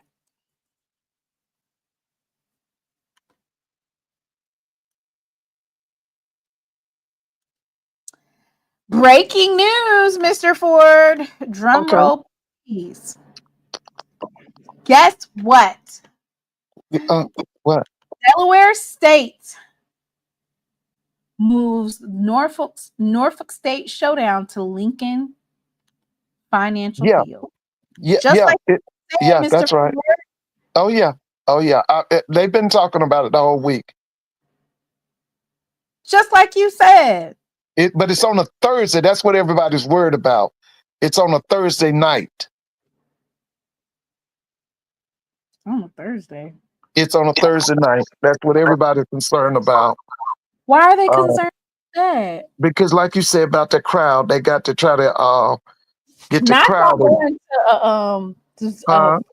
They better give all this. They need to get somebody to buy all of the schools in the Philadelphia area tickets and just give them away. Yeah, at one time, ESPNU had a whole thing with black colleges playing on Thursday night. That didn't work out. And somebody just decided to bring that to an end. And so that's the concern now. But what they're saying is they like the fact that these two HBCU institutions, their players would get a chance to play in Lincoln Financial. That's what everybody's talking about. But some people are saying, what does it mean to play in front of an empty stadium? But that's the concern, is the fact that the game is on a Thursday night. That's the worst night to play a game. I don't know now. Yeah. That's South Carolina State. A lot of people don't like a Thursday night. That's South Carolina State versus North Carolina Central was on a Thursday because it was Halloween but it was on night. that campus. We're talking about you're not going to have it's going to be in the city of Philadelphia, and it's going to be at Lincoln Financial. They just got to work on the crowd. They got to try to get a crowd in there. I don't ever remember going to the vet on a Thursday, ever. Never. No, I remember Alcorn had a schedule. They played all them Thursday games, and it wasn't good. It was some good games, but nobody was there. Maybe they could give away tickets. Yeah, hopefully, they got to do something. All those $1 million people, like millionaires and folks who say that they will invest in the programs, buy up $20,000 buy up 20,000 tickets and then just give them away. Yeah. We've played Texas Southern on a Thursday before. I know there wasn't nobody there. Texas Southern does not travel. Thursday's takeaway. And that story hit the national news. I said that right. That which one? AD Kevin Granger's story. That's in the national news. Do you know Tony Busby? That particular lawyer is kind of iffy. Yeah. I'm never going to say that I'm never going to question a woman's story. I'm never going to question a woman's experience. But I will say that Tony Busby, that lawyer's name, he's like a money grabber. Like he tries to get settlements. Yeah, and one guy called him an ambulance chaser. Yeah, in the last 6 months, he had a lawsuit against Jay-Z, and he named like a whole bunch of people in the lawsuit that weren't in there, and that particular lawsuit was ultimately dismissed. I guess lack of standing. And just the fact that it was just an egregiously false type of lawsuit. But a lot of times people just want things to go away. They don't want any bad press. Right. Okay. So, they said the Thursday Texas Southern game was packed with Jackson State. What year was that? What was that, Dre? Y'all already recklessly reported that story. Move on. First of all, God saw beginning and knows end. I didn't recklessly report anything because the same thing that I just said is the same thing that I said when I reported it was about how Tony Busby, what type of lawyer he is. I didn't. Okay, Comagese was the coach. Okay, all right. I read the lawsuit and she was better off taking the $100 allegedly.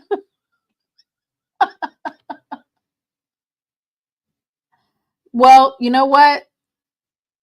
I'm sure. You know what the sad part is, that we've had all these different allegations come out about this president, that person who's in higher power, and y'all folks are still getting caught up in mess. Yeah, it's a distraction. Okay, so next that I want to talk about, and I definitely want to talk about it because somebody had the audacity to make the statement that this is where HBCUs are on their way to. I think the fuck not. We're not paying nobody $650,000. If you think you get ready to come to an FCS school and get paid $650,000, go to a different school, because we don't have that type of money and we're not giving it. We can't. Now, this particular one, they're making you guys pay it, but somebody made the statement that this is going to be the norm at HBCUs. It is not. It is not. This is a one-off in terms of making a HBCU who doesn't have it and telling them, well, if y'all don't get it, then we're going to decertify you. I beg your pardon. Y'all put allegedly in the chat, because even though this is a article that was released by the news, I feel more comfortable by you guys putting allegedly.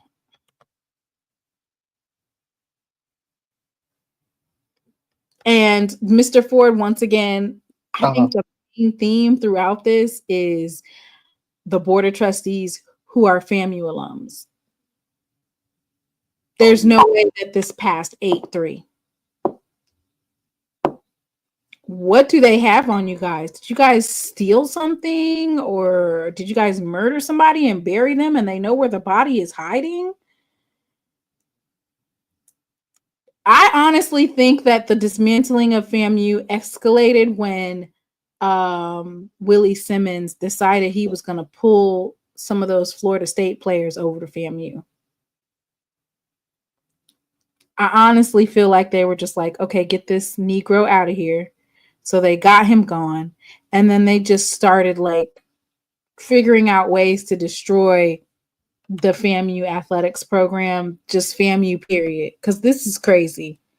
So the FAMU trustees approved $650,000 contract for president-elect amid pushback. So basically, those are the eternal flames that at this point in time, for those particular FAMU graduates that are on the Board of Trustees that voted in favor of this, you guys don't believe that that flame is so eternal, because why would you do that? They approved a $650,000 salary for President-elect Marva Johnson, the largest presidential compensation package in the university's history for one of the most unqualified presidents in HBCU history. I think she might even be worse than our president when he got elected, because at least he was copying papers for higher education. The decision passed in an 8-3 vote.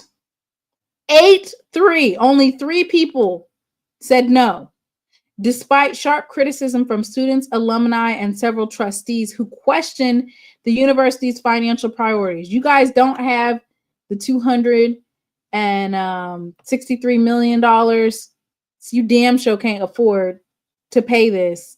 So let me tell you how they're going to pay this. So Trustee Craig Reed voted against the compensation plan. He called for a motion to make sure that the foundation's budget aligns with the potential approved salary first. The motion was denied. The board chair, Kristen Harper, also voted against the agreement, citing concerns about performance expectation, long-term cost, and transparency. She's especially concerned about a provision to reward Johnson if she fills out the full term of the 5-year contract. So if you stay for 5 years, we're going to give you an extra bonus. It's 70% higher to reward retention versus performance. Not how good you do, but if you stay there. Occupying a seat or delivering against outcomes for student success. Like, which one is more important? What's in the contract? Baby, she got paid. She got paid, y'all. $650,000 annual salary. The state is only paying $200,000. The rest will come from university partners. It's over here saying like the FAMU Foundation, but let's just keep it a buck. When they were talking about it, the FAMU Foundation is the only place that they cited that you had to pay for it. Now, mind you, this is the same board that was so adamant about giving Coach Crary a 1-year contract. Gun-ho about giving him a 1-year contract or one of those prove it deals. You didn't even have 9. It wasn't even a full year. It was like 9 months because he'd already been there. The summer was over. Like, y'all were throwing that power around about that 1-year contract. You gave her all that money. She'll get a 3% raise each year, $25,000 to move, a $1,200 monthly car allowance, and free housing. She's also eligible for an $86,000 yearly bonus if rated exceptional or outstanding. If she stays the full 5 years, she'll receive 2 retention bonuses of $150,000 each. Some trustees defended the contract, arguing it aligns with national benchmarks for executive compensation. No, it does not. Not for HBCUs. What are we doing here? Supporters call the compensation package competitive. There is nowhere in the history of the United States at any white institution, probably not even community college, that would hire this lady. Others are worried the deal relies too heavily on money from the FAMU Foundation. Trustee Nicole Washington says if the foundation doesn't have the funds, that raises concerns for her about how their money is being managed. I took a look at the foundation's budget over the last several years, and I do have some questions, said Trustee Nicole Washington. For example, somehow the foundation has stopped recording actual expenditures on the budgets that we approve. We've approved over $1 million in foundation board support over the last 6 years, almost $1 million in software maintenance, and an upward of $500,000 on renovations. The foundation's job is to use its resources to support the best interests and mission of the university. That is determined by this board. Washington says if the foundation doesn't come up with a budget that includes that $450,000 from Johnson's salary that won't be covered by the state, the trustees could move to decertify the foundation. So you move to decertify the foundation, and then where do you get the money from?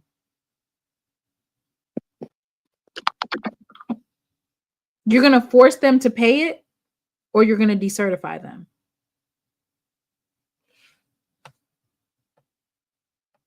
Or maybe apply for a larger university with a larger budget, with a higher salary. Oh, they wouldn't hire you. This guy right here, God saw beginning and knows end. You got jokes, huh?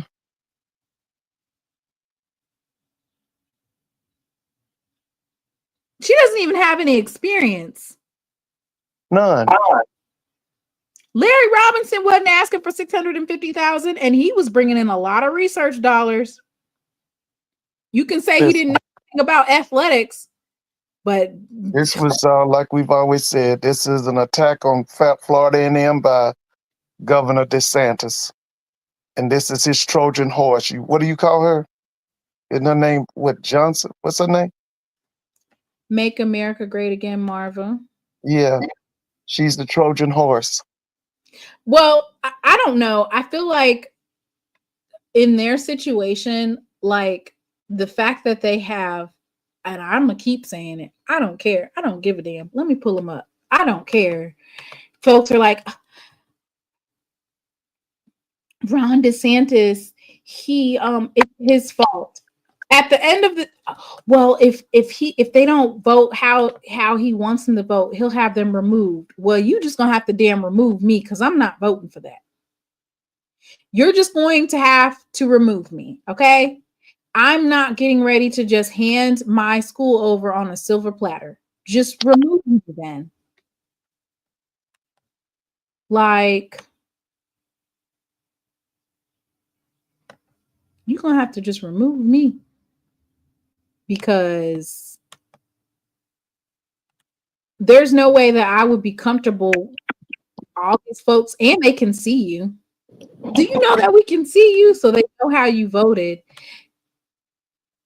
They know how you voted. We done already went through this, but I'm gonna just keep going through it because I'm baffled. I am befuddled. I am flabbergasted. So this is Chair Christine Harper. She, of course, voted against this package. This is Dr. Brown, Jamal Brown. I guess he's still the faculty senate. So some of y'all faculty ain't called a large meeting to vote him out. So he's still on there. Zayla Bryant.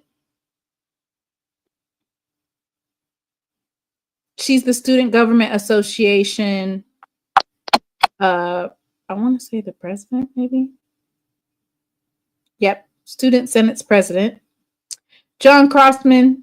What more could you expect? Natalie Figures. That's the attorney that's also got her degree from FAMU. Emory Gainey, he's not with FAMU. Devon Gibbons, that's FAMU. He got his master's and a law degree and a master's in business from Florida A&M. Kelvin Lawson, FAMU degree. Belvin Perry, that's the Texas Southern law and the judge. That's Judge Perry. Craig Reed, he has a degree from FAMU. I don't know. Nicole Washington was the one taking on the reins and was telling us that if you guys don't do what we say, we're going to decertify you. What? Michael White got a degree from FAMU too. Child, I don't care what y'all say. That many folks with a degree from FAMU? Yes, she did.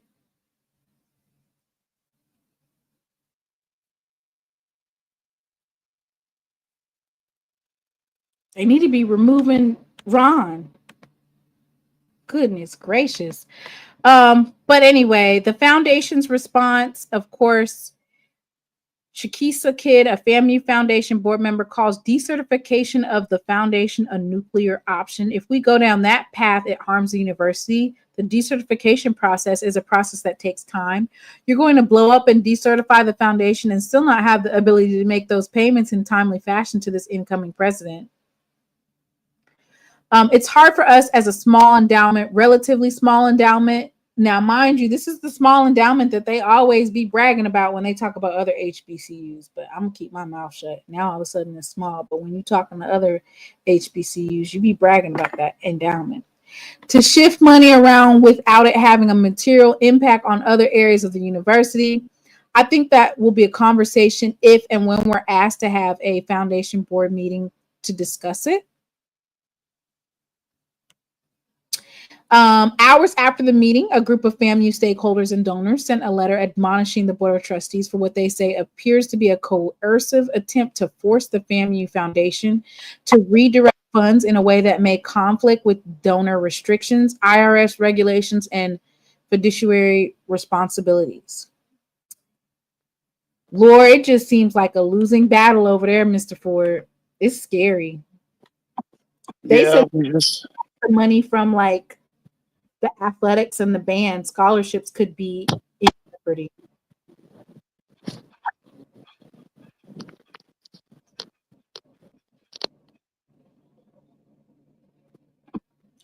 They don't want to do that. Messing with the foundation, trust. They don't want to do that. Well, I don't know about Dr. Carey says he doesn't know about their foundation, but that would spell war for us. A war that you're on what end? What end are you on? It might be a war, but what end are you on? it's always a war. They've been waging a war on us for 500 years. This is bad. But yeah, somebody on I want to say they made a statement that this is going to be moving forward. This is going to be the going rate for presidents. No, the hell it's not. This is just FAMU. It's not. If you think you can get paid $650,000, you better go put your no matter how much experience you have, go put your resume and your application elsewhere. We're not paying $650,000 because we don't have it. So, Mr. Ford, what does FAMU have to do? Like, what can they do? I just Remember feel we talked about it. They got to come together. They got to come together. Hands are tied. Remember, Mr. yeah, it's the board is pushing it through, and it's not even close to being split. I'm sorry if someone says, "Hey, if you don't vote how we want to, we're gonna kick you off the board." First of all, I'm gonna record that shit. Sunshine State. I'm gonna put it out there, meaning I'm being coerced and threatened. Then on top of that, I don't give a damn. I'm voting the other way, or it's going to be a stall out, or it's going to be a tie, or there needs to be a tiebreaker. It's not even close. You guys are just pushing it through there. 8-3 is not, that's very confidently. 8-3 is not, oh, they're thinking about it. Oh, no, you have FAMU people who are pushing it through without any type of delay. And I'm like, what do they have on you that would make you push this type of thing through, knowing the financial constraints that FAMU has? Let me be honest with you, like, when it comes to like athletics and traveling, they don't necessarily have a budget that would enable them to fly different places, right? They have to bus, as the AD talked about. Not only that, their band doesn't travel outside of Montgomery, right, Mr. Ford? They come to Atlanta. Anything past Alabama, they're not coming. They used to go to South Carolina State. We talk about in the SWAC, Mr. Ford. They don't travel. Oh, okay. Past the they not coming past. I don't even think they've been to Mobile. Yeah, they went Mobile. Remember, they lost to Tuskegee down there a few years ago. Then the next year, Jackson State lost to Tuskegee. They weren't in the SWAC at that time, Mr. Ford. No, they weren't in the SWAC. They weren't. No.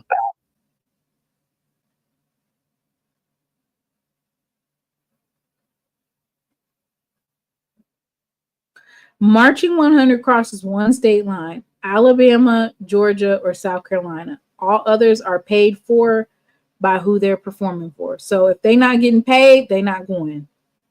Right. That's one year I was like, dang, y'all must miss SWAC orientation, requesting for any of the SWAC schools to pay for you to go somewhere. Hey.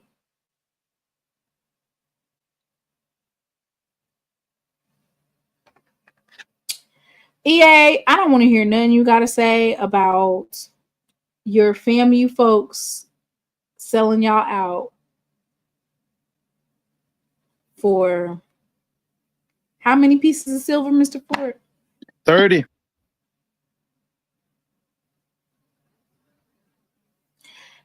Do y'all not see what Mr. Moore said?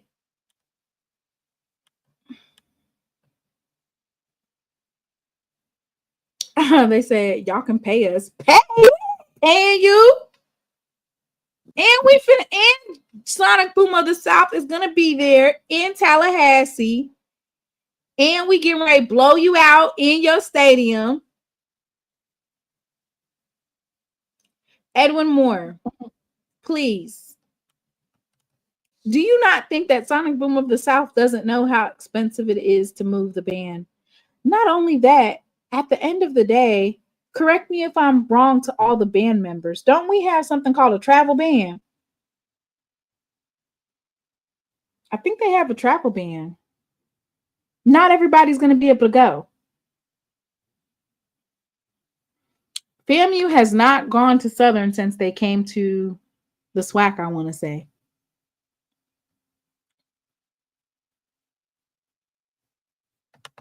The Boom travels on 7 buses as well, but only for turnaround trips. We fly the rest. Ooh. Drake! Mr. Ford, did you see Sonic Boom of the South schedule? I thought you read it to me. Yeah, guess where we're going? Where you going? Tallahassee. Yeah, I think you told us last week. Yeah. Oh, yeah. Oh, yeah. So prayers to FAMU. All right, let's get down to Jackson State. Y'all put allegedly in the chat, please. Drum roll, please.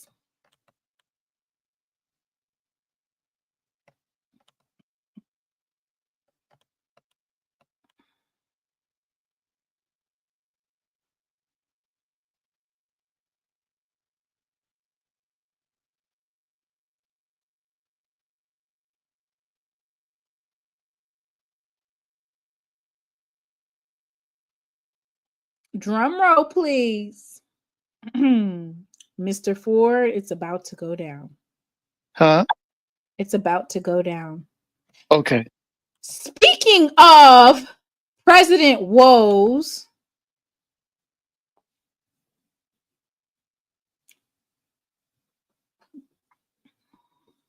here, let me go ahead and play this, because you know what? That's still my school.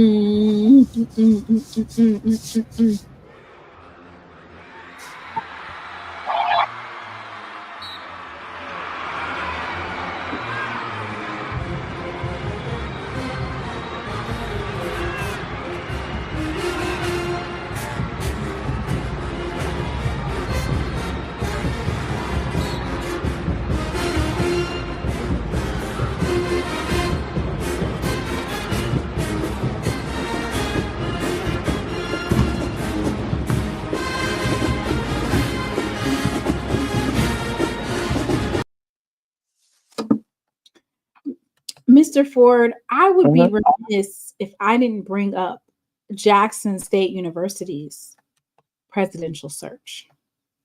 I have to give the update, right? Okay. So here's the update. We have an article that was released by Mississippi Today by Candace Wilder. I don't know if it's Wilder or Wilder, but I'll just go with Wilder. Jackson State alums demand open dialogue with Mississippi College Board. After receiving no explanation about the historically Black university's president's resignation and silence from its National Alumni Association, a small group is taking matters into its own hands. Jackson State University alums are blowing up Mississippi lawmakers and the state's college board inboxes with one clear message: give us a fair and transparent president search. The 1877 Project launched an email campaign for a better JSU this week. asking faculty, students, and supporters of the historically Black university to send e-letters to hold the institutions of higher learning board responsible for their school's last 3 picks for president and what it calls its failure to create an open and inclusive search for school leadership. This group is not affiliated with the Jackson State National Alumni Association. And I'm getting ready to drop that link in the chat. Go ahead if you have not already. Click the link. You literally just have to type your name, your phone number, email, and it'll do the rest. It will send out probably, I want to say around 9 or 10 emails, but all you have to do is fill it out one time and it fills out and it'll send all of the emails. Let me finish reading. The 1877 project, we launched the email campaign, and this week we asked for faculty, students, and supporters of the historically Black university to send e-letters to hold the IHL board responsible for the last 3 picks for president and what it calls a failure to create an open and inclusive search for school leadership. The group is not affiliated. I already read that part, but I guess I need to reiterate that I'm just sharing it. I don't want y'all folks thinking I made it, but I am sharing it and promoting it. The group is not affiliated with JSU National Alumni Association. That's very important to note that it's not affiliated. The effort comes after the announcement of former President Marcus Thompson's resignation with no explanation. The news was a disappointment to many state lawmakers and alumni last month who felt whiplash from his departure, a familiar situation experienced with his predecessor, Thomas Hudson, who also resigned without explanation. Notice that this particular article basically says that the reason that our president resigned, it's not public. So anything that you hear about why he resigned, it's left up to conjecture. Thompson's resignation marked the university's 3rd leadership turnover in less than a decade. Hudson's predecessor, William Bynum, also resigned following his arrest on a prostitution solicitation charge. Drink.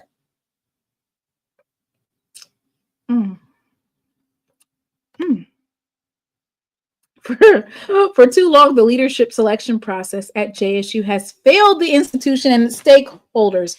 It has bred instability, eroded public trust, damaged our university's reputation, and squandered taxpayer dollars.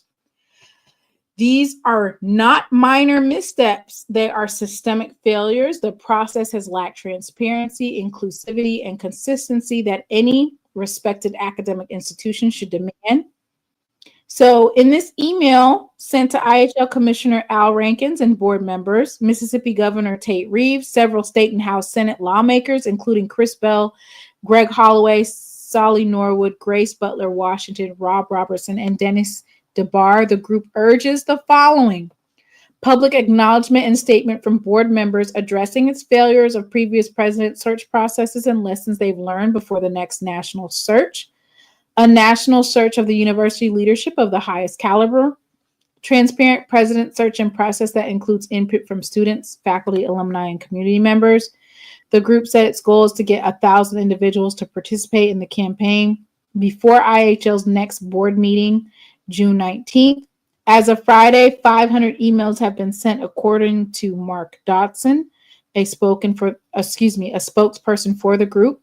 He said the group plans to expand its campaign in the coming weeks to include additional emails to officials such as State Auditor Shad White and Lieutenant Governor Delbert Hoseman. We need to let them know this process that they have in place is not good. The campaign is also filling a void for alumni who are frustrated by Jackson State's National Alumni Association's silence and inaction. Many have begun to question the association's role and its leadership when it comes to advocating for the university's future.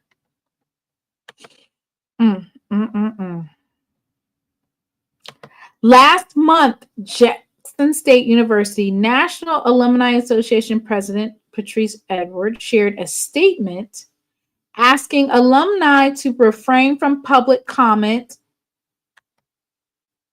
Why would she do that? And speak positively about the university after Thompson's departure. When rumors circulated that IHL had selected a new president and Edwards was asked to send a letter to alumni on the selection and the reason the board did not open up a candidate search this week, Edwards responded to those claims on social media. Her response was the first time alumni had heard from her since the statement. She subsequently deleted her comment.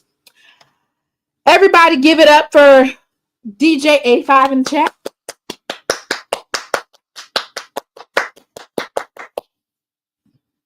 Mama, we made it. Dre, you did it. Let me play this. This particular video will never, ever get retired because there's so many different instances where it's needed to be used. How you gonna fix it? You done messed me up to tell this business. I done called the police because I'm doing a refund. A refund is due unto me. Don't feel like I just been abused down here today. God ain't pleased with this. You can't do the Saints like this. Oh, I don't even know if I'm gonna sit out here till the police come. I'm gonna sit out here till the police come. I'm doing a refund. Cause I'm doing one to me.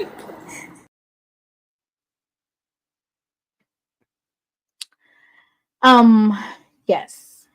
So processes and procedures for them to advocate or hold account can be challenging for the National Alumni Association right now.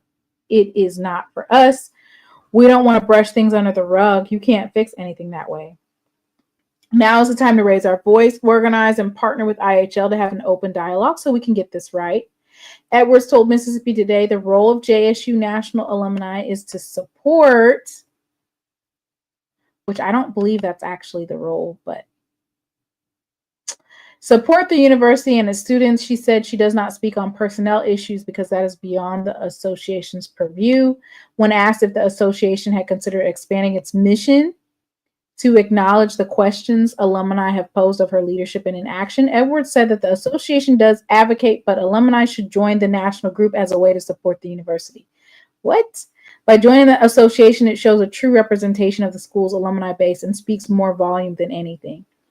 We can be vocal on social media all we want, but if we're not showing our financial support of our university through active membership in the National Alumni Association, through ongoing consistent gifts to the university and to students and student programs, we'll never be able to have a voice, Edwards said. Despite what he described as the aggressive silence and inaction from the National Association, Dawson said the group doesn't see itself as overstepping. Rather, it's providing a true account to the history of the university and a platform for alumni and supporters' demands. Jackson State was founded 12 years after bondage. We have weathered through a long and troubled history of people trying to knock us down, and we've survived despite the odds. He said, being quiet is not in our DNA. We're rising up yet again.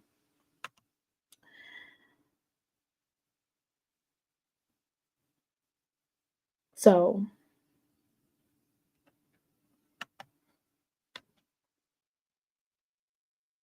basically what she's saying is if you don't pay your dues, then you shouldn't have nothing to say.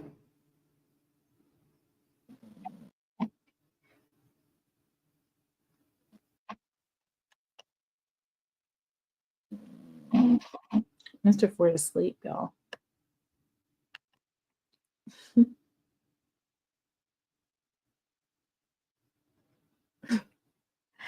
So, I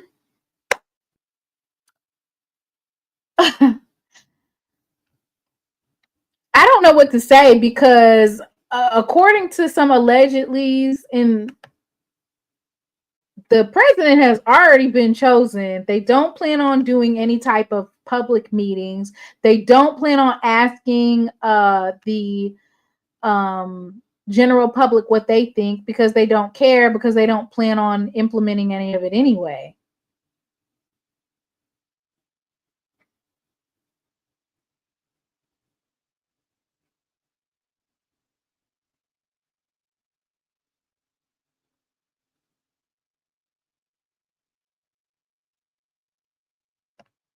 So here's the update, you guys.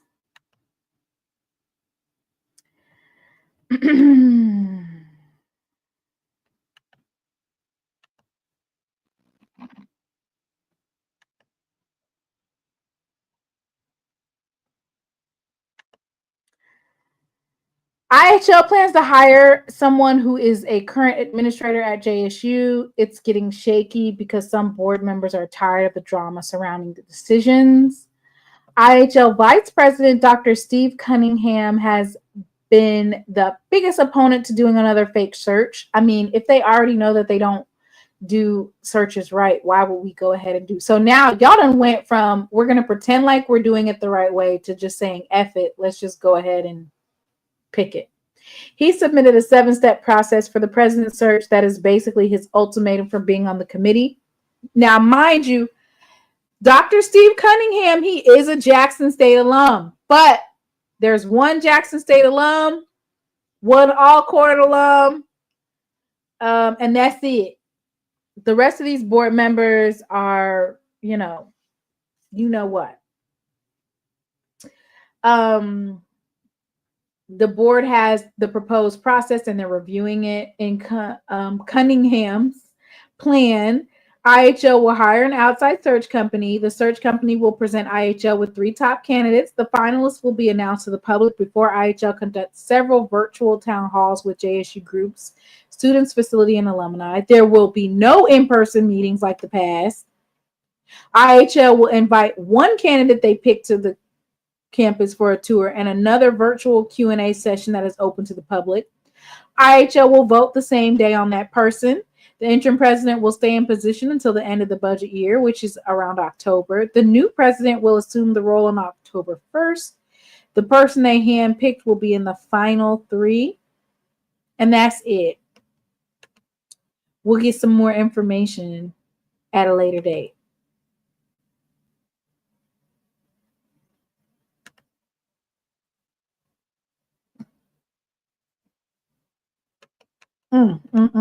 It's a dirty mess.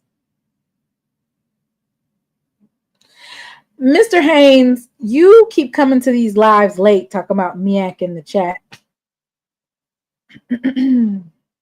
MEAC late per usual.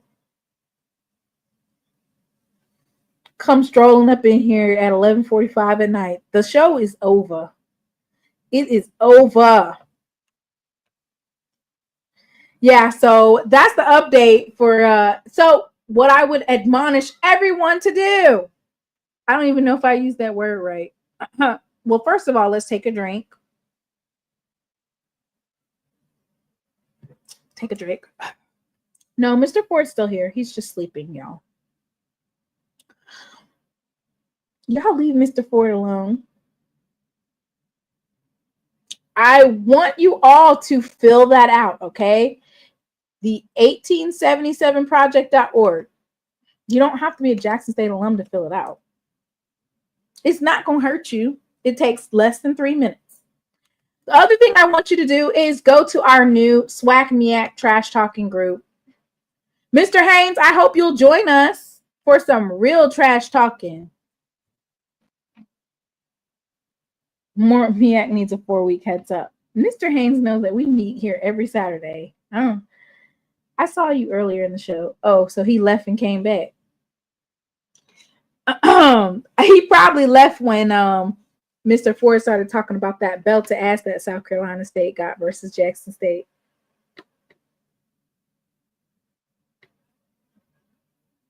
Yay, Miss Natasha. Thank you. So look, I got 2 links that I dropped. I dropped this Facebook link. It's the MEAC SWAC. It's a group chat. There we go. Okay. I see y'all. Yes, you can. Thank you for joining. You will be approved momentarily. I'm on live now. Anyway, we're going to get this MEAC versus SWAC going. I'm going to just tell you right now, it's going to be very much so unfiltered. So if your feelings are going to get hurt because you don't feel like your team should get talked about, then that's not the group for you. Still didn't talk about TSU. What did you want me to say about TSU? Which subject about TSU? What y'all got going on over there?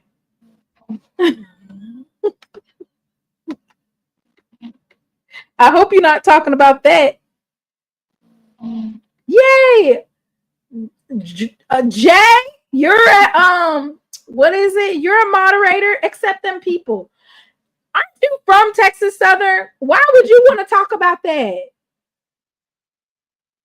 No, our school doesn't. No, our group chat doesn't block people for talking about whatever school you want to talk about. We don't do blocking. It's very much so uncensored. Are they blocking folks if you talk about the wrong school? Dre, this is a new group. It's unfiltered. We don't mess with family business. Why talk about some allegations? So if you would like to hear those allegations that were dropped, I did talk about it in a small fashion, respectful fashion last week. And I read the article and I didn't go any further.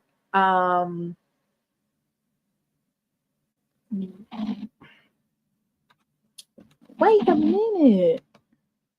Y'all just want to hear Mr. Ford snore? I had him on mute. Y'all love allegations when it's not your school, though. I think Texas Southern is Damon's school. Tell them Avis, we ain't like them weak MEAC moderators. You can say that Jackson State's offense is going to be trashed this year, and we're just going to say, okay. South Carolina State is going to whoop up on Jackson State this year. Okay. We'll see y'all in the Celebration Bowl.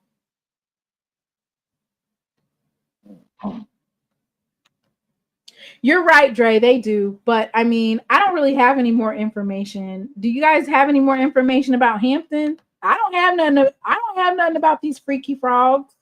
I don't have no more updates. I didn't hear whether or not.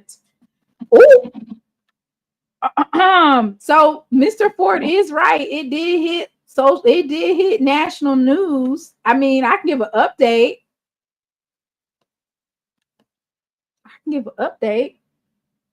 This was actually from yesterday. Okay, y'all. I'll give an update for both of them. Wait a second. I don't know if I want to read that one. Let me see.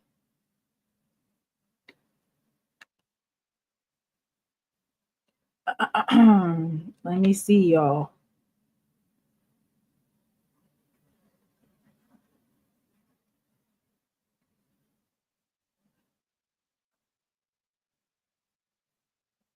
Oh.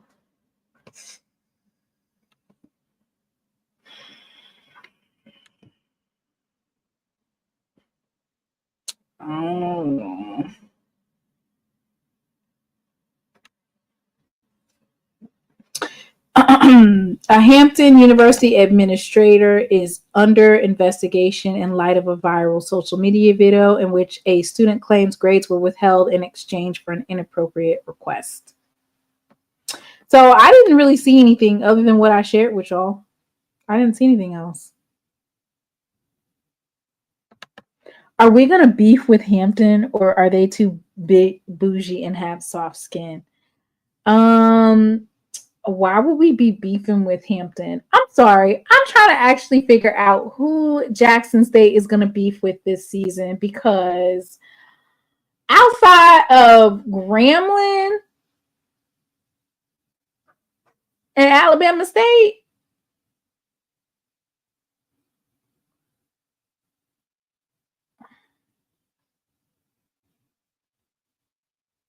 Russell, make sure you join the group so we can go back and forth. Russell need to get some thick skin when it comes to South Carolina State. God, please don't put Adrian in that group though. He posts like 500 posts a day. Oh my God, I can't. Grambling and Alabama State. We ain't worried about nobody else. FAMU is beefing with Valley.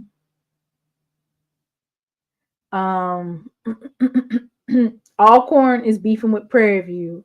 Prairie View is beefing with Texas Southern and Alcorn. And yeah, they're beefing with them.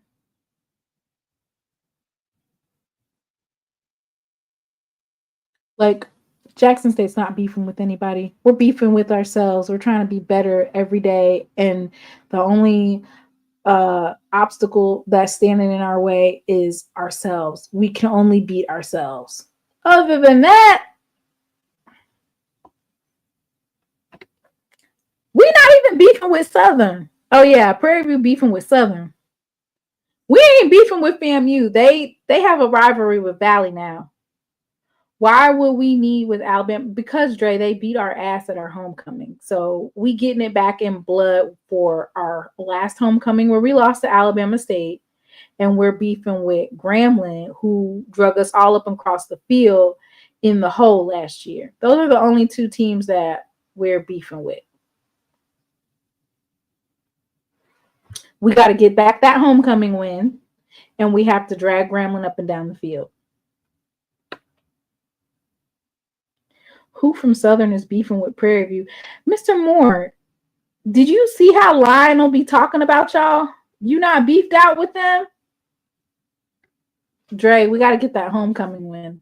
It's kind of like Tuskegee, right? Tuskegee beat us back in 2017. We need to whoop on their ass this year, drag them up and down the field. Why? Because they beat us in 2017. So basically, that's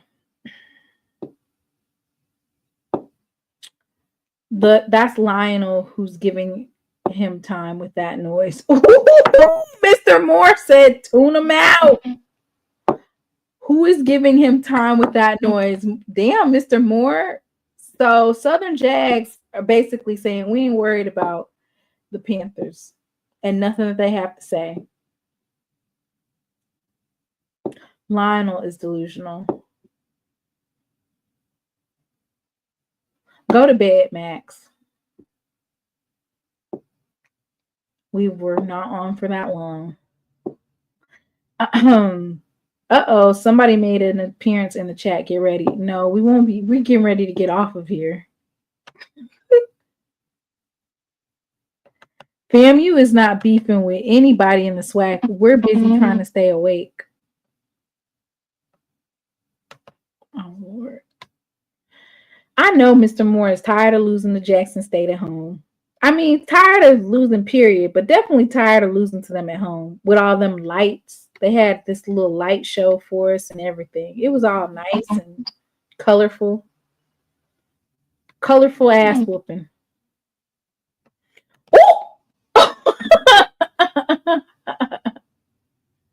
Win one Celebration Bowl and you think you all that. Ooh, Mr. Haynes.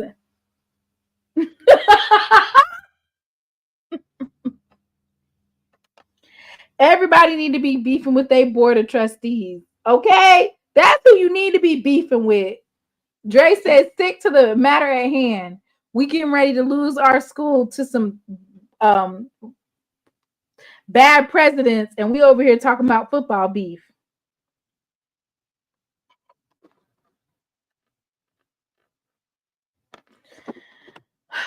Where do you guys get all that in a bag of chips from?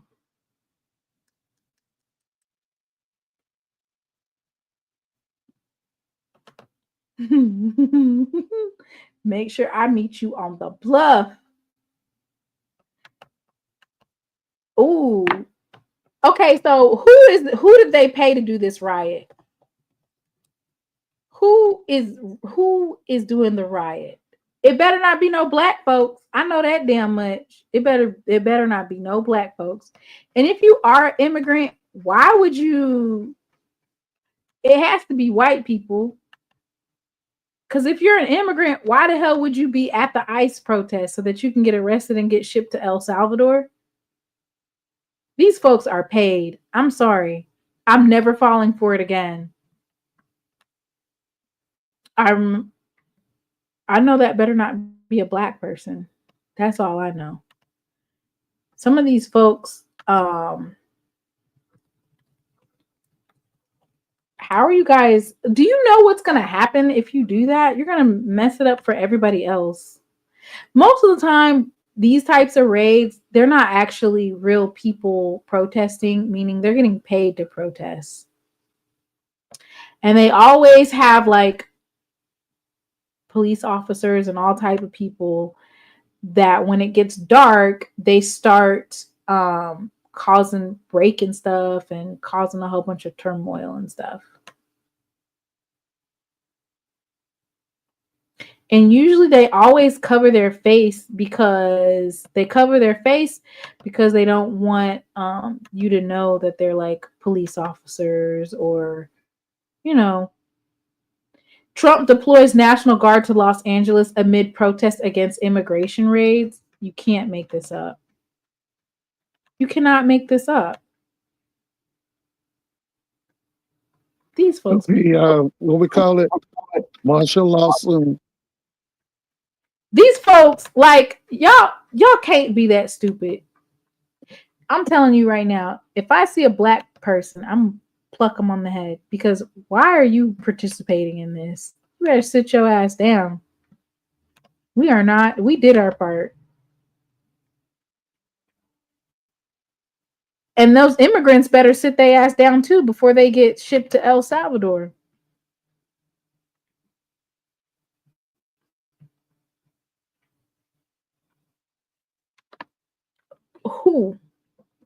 Who's attending these riots? Nobody black better. Don't do it. Martial law, brother-in-law, JSU by 40. Right, those. I remember going to one of those in Charlotte, North Carolina. It was in 2016 that I went. Never again will I ever do that. I will never do that again, because I was up there protesting because they had killed this man who was sitting in his car and he had a traumatic brain injury. They claimed they smelled drugs. But anyway, they ended up shooting and killing him.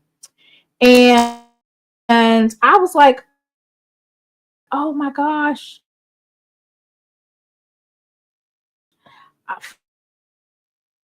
Fight the power. Fight the powers that be. No. I went to that people that look like me. And I was just like, oh, heck no. What am I doing? I need to not do this. I mean, it was so organized. They had stuff to keep us hydrated. They had snacks. And I'm like, who flew all of this stuff in here? They had clipboards. They was writing stuff down. I'm like, oh, no. Mm-mm. Never again. So I didn't do that no more. There goes that. Let me see. YouTube messing with your stream. Well, that's that means it's time for me to go, y'all. Time for me to go. I might need to stop talking about ICE. Y'all be safe. Y'all be safe out here. The law.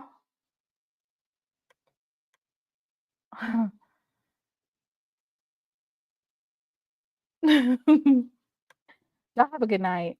I'm gonna stop talking about it. Be safe. I will see you guys next Tuesday or maybe next Thursday. Yeah, it depends on if something happens in the next couple of days. If something happens, I'll come back Tuesday. If nothing happens, I'll come back Thursday.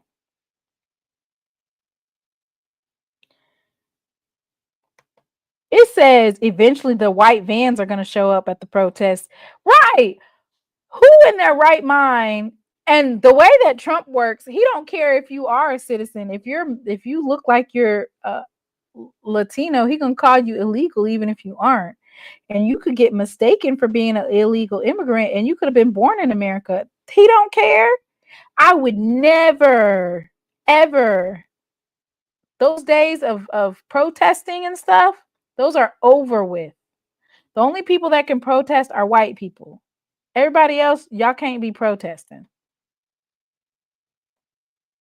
See you Tuesday. Something is always. Miss Natasha said, okay, we'll see you on Tuesday because something's gonna come down the pipe by Tuesday evening. Everybody be safe, good night, and God bless. And let me drink. MEAC Media Day, you coming? Mr. Haynes, probably not, because SWAC Media Day is July 16th. And then MEAC Media Day is the very next week. And it's in, where is it at? Is it in Baltimore? At the Ravens Stadium? What y'all think I'm made of? Money? Nope. Probably not. Probably not.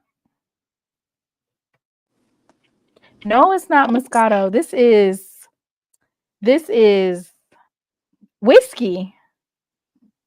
Well, hello. Is that ghetto that I have whiskey in a glass like this? What happened? It's peach whiskey. It's peach whiskey. Mr. Moore asked me, was I drinking wine? I said, no, it's peach whiskey. Oh, you got that hard liquor. It came in a little bottle, and I was gonna mix it with my lemonade, and Oh, you got the cute shot. Okay. Yeah. Trent said, don't mix the lemonade and the whiskey. And I said, okay, that's fine. So I just been sipping on it. What you doing, nephew? Happy birthday. Just watching the screen on TV. Why did they say it's ghetto? I mean, technically. It's ghetto, but it's your show. Do what you want. How is it ghetto? Y'all thought it was wine. If I didn't tell you it was whiskey, you would have thought it was wine. No, they thought it was ghetto when you put out that bottle.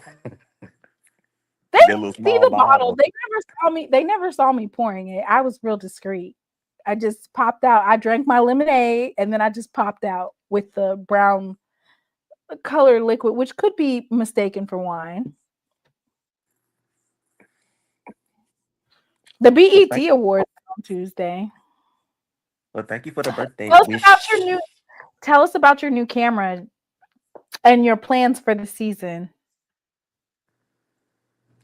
Well, I finally got my new camera, and I made sure to check everything before I bought it, and everything checked out. So I'm happy about that. It's got all the ports that you need, right? Yeah. Mm-hmm. We know you still drink Colt 45. Is Evan Williams ghetto? I don't know. There it is. There's Mr. Walker. He told me, okay, so I was trying to mix it. And Mr. Walker said, don't mix the whiskey with the lemonade. And so I was like, okay. So I drank my lemonade. And then I opened this up and I poured it in there. You could see I haven't even drank that much. I don't drink beer. I don't drink beer either. It has like a little peachy flavor to it. It's very warming to your chest. Like your chest gets warm when you drink it. Yeah, I've never had anything like this before. Now some Hennessy or some gin. I don't drink this either. Gin will make you sin. Gin will make you sin. Brown will make you go lay down. I'm a sinner. Okay, I'm just playing.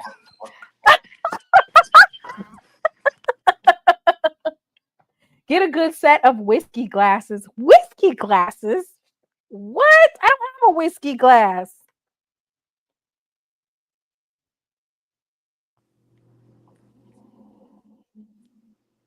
I think YouTube messing with your audio.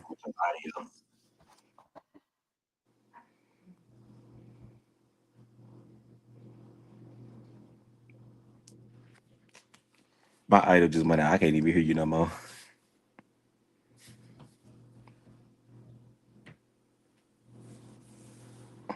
Wait, Timon, I think you froze up.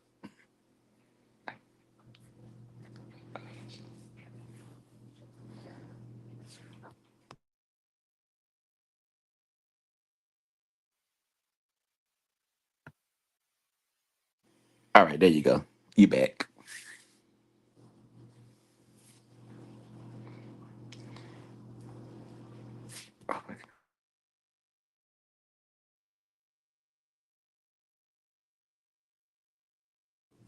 Hello? Can you hear me? Can you hear me? Oh man, my audio went out. Okay, now I can hear you. Now I can hear you. See, I shouldn't have been talking. I shouldn't have been talking about people. I shouldn't have been talking about them people. Yeah, I shouldn't have been talking about them people. That's what I get. So moving forward, I will not be reporting on. They probably have a blackout on anything dealing with that stuff happening on the West Coast. Crown with lemonade is good. Is your son gaming on the same Wi-Fi? My son's not here. He's with his pappy for the summer. Oh, guess what? Guess what, nephew? I got a crab boil. And it was so good. Oh my God, it was so good. I was in the mood for no crab boil today. I'm not even gonna lie. Cheers, everybody.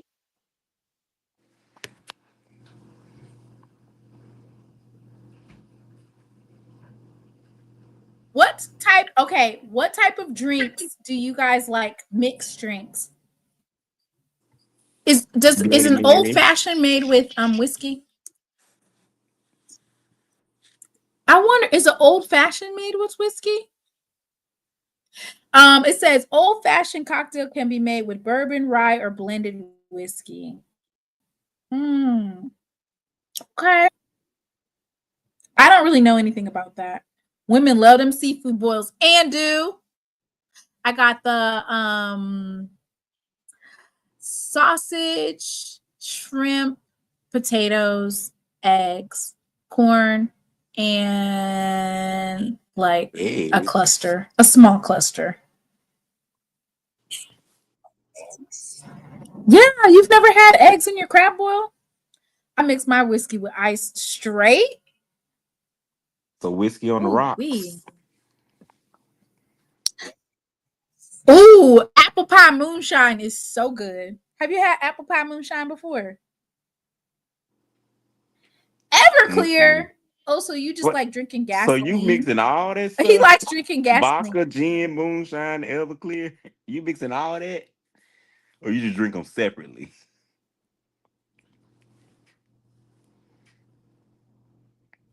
It's too much. I'm gonna throw this out. That's way too much. Like that was just even a small little bottle, but I don't. Yeah.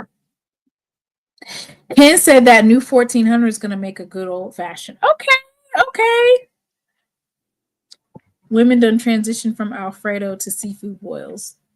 Mr. Moore said not together. What do you think he is, an alcoholic? Oh, okay. Because yeah, because when I turned 21, yeah, I might have made a mistake.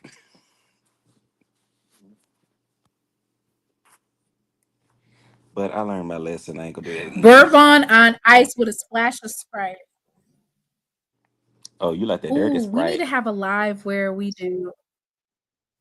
I want to do a live where we do mixed drinks. That would be so crazy, right? Yeah. Let's just hope it. Just say no to Everclear. Yeah, that's like community guidelines. What, mixing drinks? I don't know. My primary drinks are browns with about 3 cubes. Everclear was one of the ingredients in our side punch. I'm sure. We're sure. He said that was one of the ingredients. Let's just keep it a buck. When they do like those different punches, they put like 4 or 5 different liquors in there, a whole bunch of like juice and Sprite and stuff like that. So you can never taste the alcohol. It's just a good idea not to drink it at all. Man, look, y'all must have been there who got the juice. Because they mix Everclear was one of our main ingredients. Like, what? You ever been to Who Got the Juice? No, where's that at? What? Where's that at? That's where they be Who having that got the side punch juice? at. What's Who that? got the juice? I've never been to Who Got the Juice. Good for me, huh? Yeah, good for me too.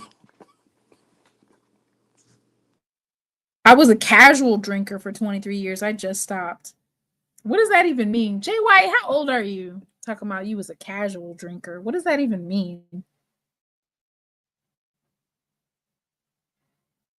I'm a social drinker. I don't drink like if I'm at home by myself or, even if I was just, I'm not going to drink. We call that crack punch right there, I Mr. drink Walker. like socializing, Yep, a lot of clear with fruit punch, fruit, Long Island iced tea. Okay, I can get with that. Wait, if you guys are from Jackson State, what is that blue drink called that we get from Jackson State? What was that called? A Walk Me Down. Blue Anybody juice. ever heard? No, it's called a Walk Me Down. You be drinking every live, and I'll be socializing. And I do not drink every live. I didn't drink a couple lives ago. I didn't drink. Well, you was drinking good that one night. Well, one night That frozen when I had the mixed drink. margarita slushy or whatever that thing was. Somebody That had you gave it feeling to me. I didn't nice. just. You was feeling nice. Oh yeah, Jay White. I'm a casual drinker too. Then I drink on special occasions. When I have a live, it's a special occasion. I stopped drinking because of my rare kidney condition. Yeah, I don't drink that often. Like that whiskey, that was just way too much for me. Like, mm-mm. Was this Walk Me Down a fraternity drink or a campus drink? The Walk Me Down is a drink that they make at the club, and it's blue. And it's got all these different drinks in it. There's two names for it, though. Walk Me Down is what they called it at Freelawns. Has the Walk Me Down a fraternity drink? No, it's not a fraternity drink. Oh, Miss Natasha said it's both. Do you know what a Walk Me Down is, Miss Natasha? I love the Walk Me Down.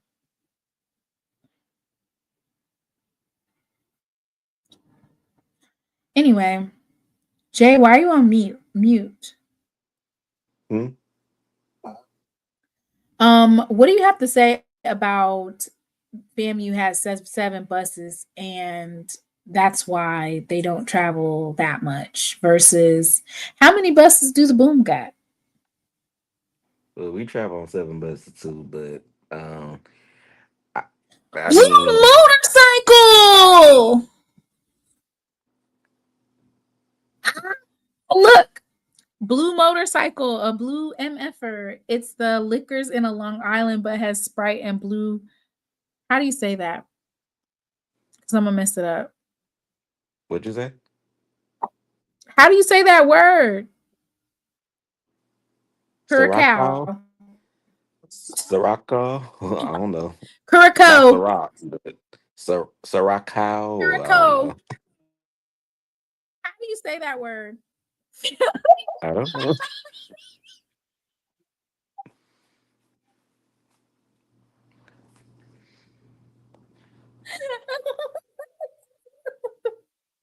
Read the chat. Oh God. I laughed a little bit too loudly at that. So the only thing I see is that blue motorcycle highlighted. I don't see the chat. Okay. Well, I don't know what to say about that. How is it? Curacao. Ooh, it's pronounced Curacao. Blue Curacao. Well, y'all, drink. Gentleman Jack, Southern Comfort, Patron, Hennessy, Courvoisier mixed goes down smooth. Oh, but you know how to pronounce that word though. What? because of the song Pass the Cavassier. Pass the Cavassier. Everybody singing now, Pass the Cavassier. Oh, jump, jump. Don't. Is that the song? Is that the song? Pass the Cavassier. Is that before your time? Am I showing my age? Do you not know that song?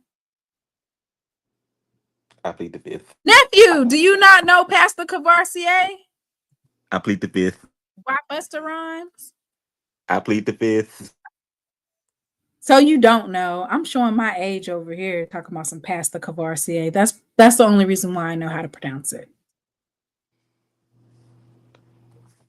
My OG first, he gonna be disappointed in me. So I plead the fifth. Blue Curacao makes up a blue Hawaiian. Well, in Jackson, I'm sure. First of all, Max, you can't even be in my comments without, you need to be sending me what is it that he's been doing? What's them things called? Them chats that light up all different colors. He commented in my chat. If you can, Well, super chat. What is it called? Yeah, if you can super chat over on the folks' channels, you can do it over here. And if you can't, then don't be up in my comments then. Over there super chatting everywhere else, and you want me.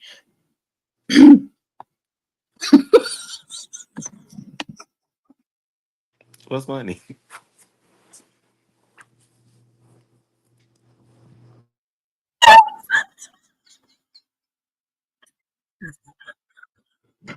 Is Mr. Ford still on here? No, it's not. It is not a Diddy song. It's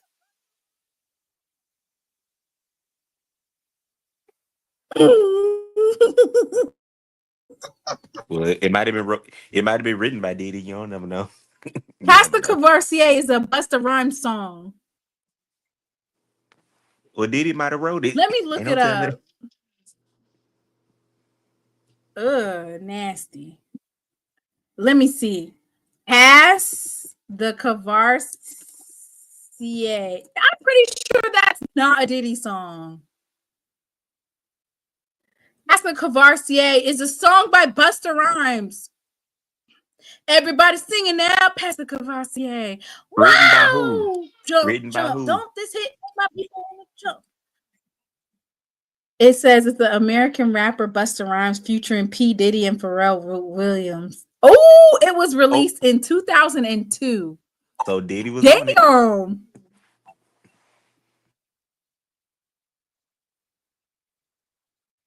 Featuring Diddy and Pharrell. Okay, so Mr. Moore is correct that Diddy is featured on it, but I was just showing y'all that I knew how to pronounce Cavassier because of that song. We didn't have to bring up the Diddy. You've been watching. Right, Crook. He never wrote a song in his life. You're right. No, Crook said that Diddy never wrote a song in his life. He right. I forgot. I knew I recalled it sounding like a Diddy track. I forgot about Busta. It was Busta's song. All you see Diddy doing is dancing in the videos and making ad libs. I don't ever remember him saying anything.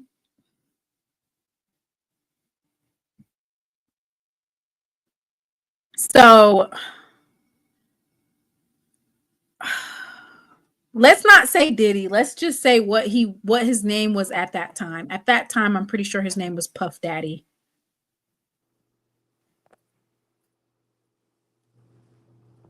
Lie. Why do folks get up on here and lie? Well, technically, I thought his name was Puffy, but no, his name was. Okay, let's see if we can name all of his names. Puff Daddy, P. Diddy, Puff, Diddy Love, Puffy Combs, Sean Puffy Combs, Sean Puff Daddy Combs, Mr. Combs. Sean is that's 9 names. Sean is just his government name. I don't think that's part of his stage name. No, but sometimes he would use the whole thing. And then Love. His name was Love. But when he first came out, he was Puffy, right? Wasn't he Puffy? Or am I tripping? No, he was Puff Daddy. Puff Daddy. You are tripping. He was Puff Daddy when he first came out. Sean, I want to say he was actually Sean Puffy Combs when he first came out. Sean Puffy Combs. Didn't they call him Sean John at one time? Each name spoke to a. Ooh! Sean John, you are so right. How did you know that? This is I'm a little well cultured. beyond your age. I'm a little cultured. You Just are not too cultured. You are. Each name spoke to a personality. I wouldn't be surprised if he did have multiple personalities. I don't know. If I'm him, I would be telling those folks that I have some type of disorder, because right now it's not looking too good which for him. personality do we see right now on trial?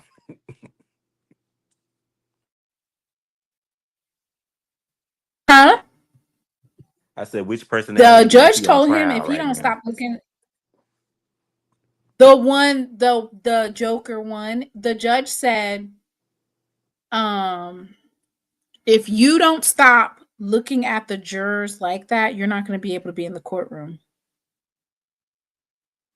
Because he'd be staring them down like he did that one person. He would just stare at him. That one. He said that he's been staring them down. This is not going to get finished.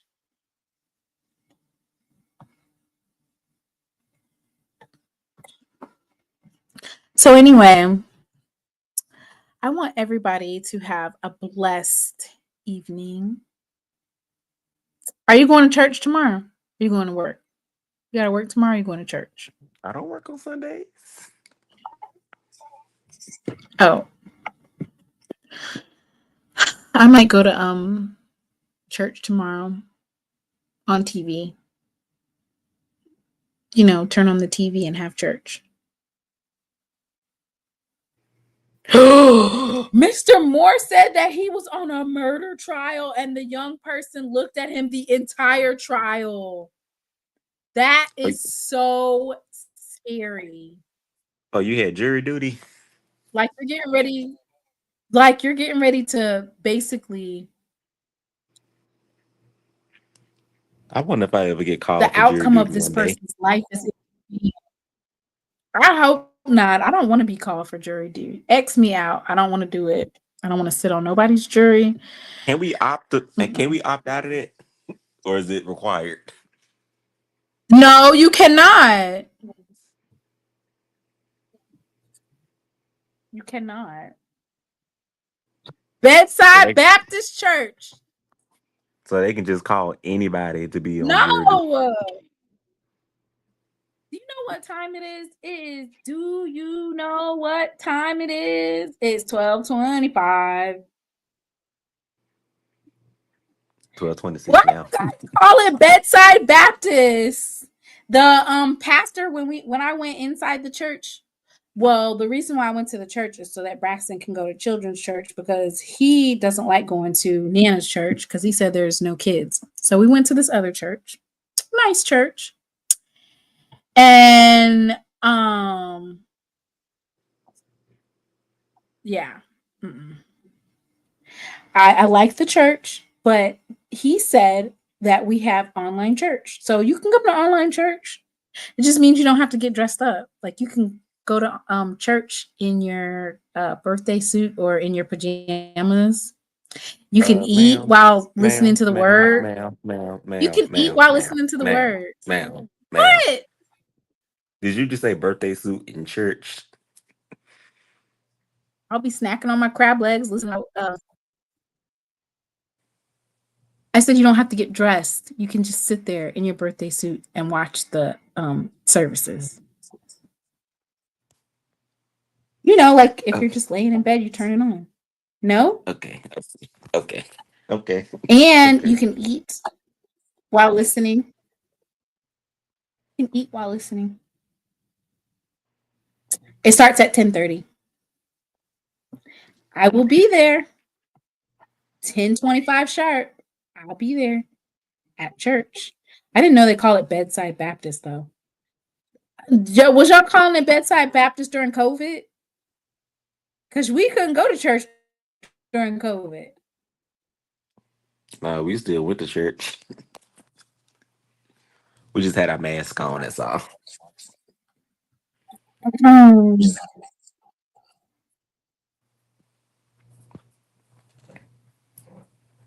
I just got word that a young man, Morehouse alum, that was mentored by my son in their high school band just won a city council seat. Congratulations.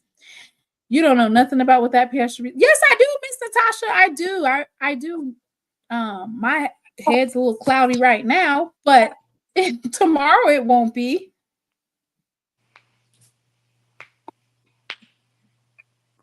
Our destiny. So congratulations to that young man.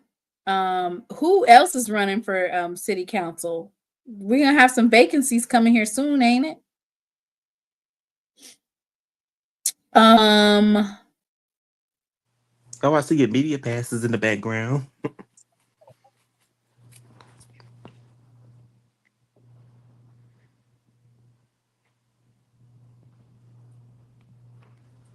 Where? Oh yeah, my media passes. I hope I get okay. So this year I'm gonna go to SWAC Media Day, and I'm gonna go to. Ooh, shoot! What's this one? This one says 2023 State Tiger football. This is game 4 versus Alcorn. I had a media pass and I had a president section. Then we got what? We got football media day. It's gonna be this year too. SWAC Media Day, y'all. I am gonna take a break before SWAC Media Day because once football season starts, oh my God, you have to have a show on Tuesday to talk about what happened on Saturday that you missed from Saturday from bragging on all the winning you were doing. Thursday, you have to have a show to talk about the game that happened on Saturday. And then Saturday night is the Saturday recap.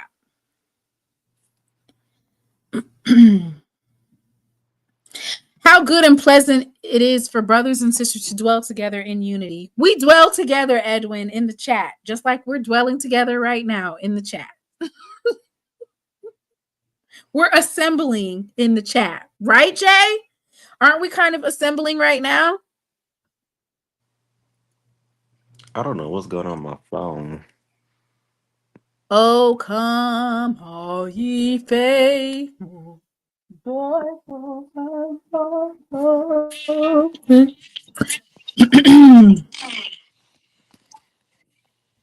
You're echoing now. What? You were echoing. At this point, do you have something to drink, Jay? I'm telling you, it's YouTube messing with the audio. Did you drink some water? It's going out. I'm finna go to bed. Did I drink what? Probably because of what I said. Now they done probably shadow banned me. I won't be talking about that no more. You're not shadow. Anyway, y'all have a good night. After I said that stuff, I might be.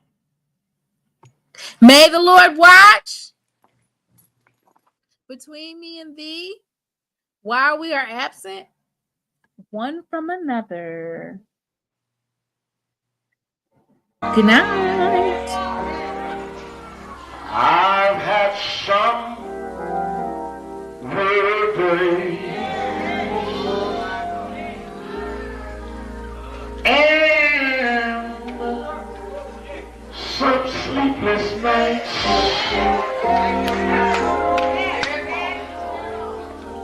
But when I look around, and I think things over, all of my good days outweigh my bad days.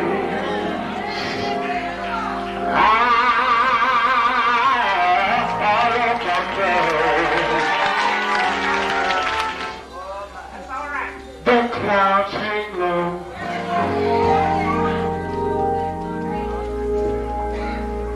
I can hardly see the road.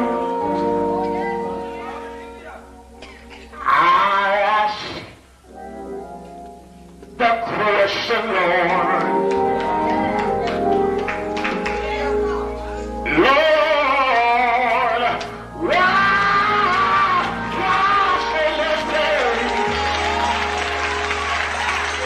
But He knows one thing for me.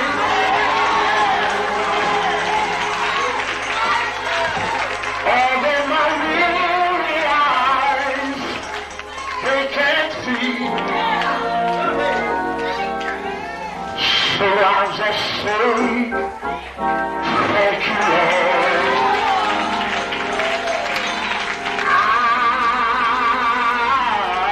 I won't complain. But He is so good to me. He's been good to me. More than this world I could ever be. He's been so good.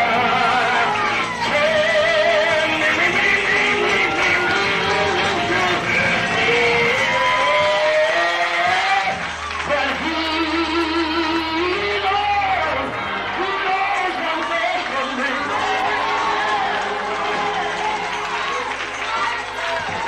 Although my weary eyes, they can't see, so I'll just say, thank you, Lord.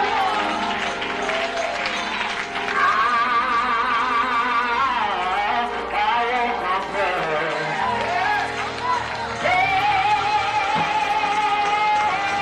But He is so good to me.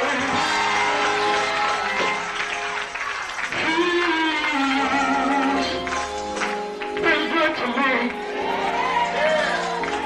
More than this world I could ever be. He's been so good.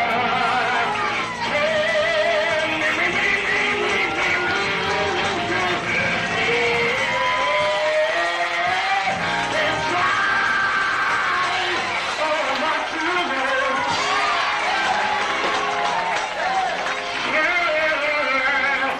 My midnight went to bed, so I just say thank you, Lord. I've been loud, but thank you, Lord. I've been talked about, thank you, Lord. I've been misunderstood, but thank you, Lord.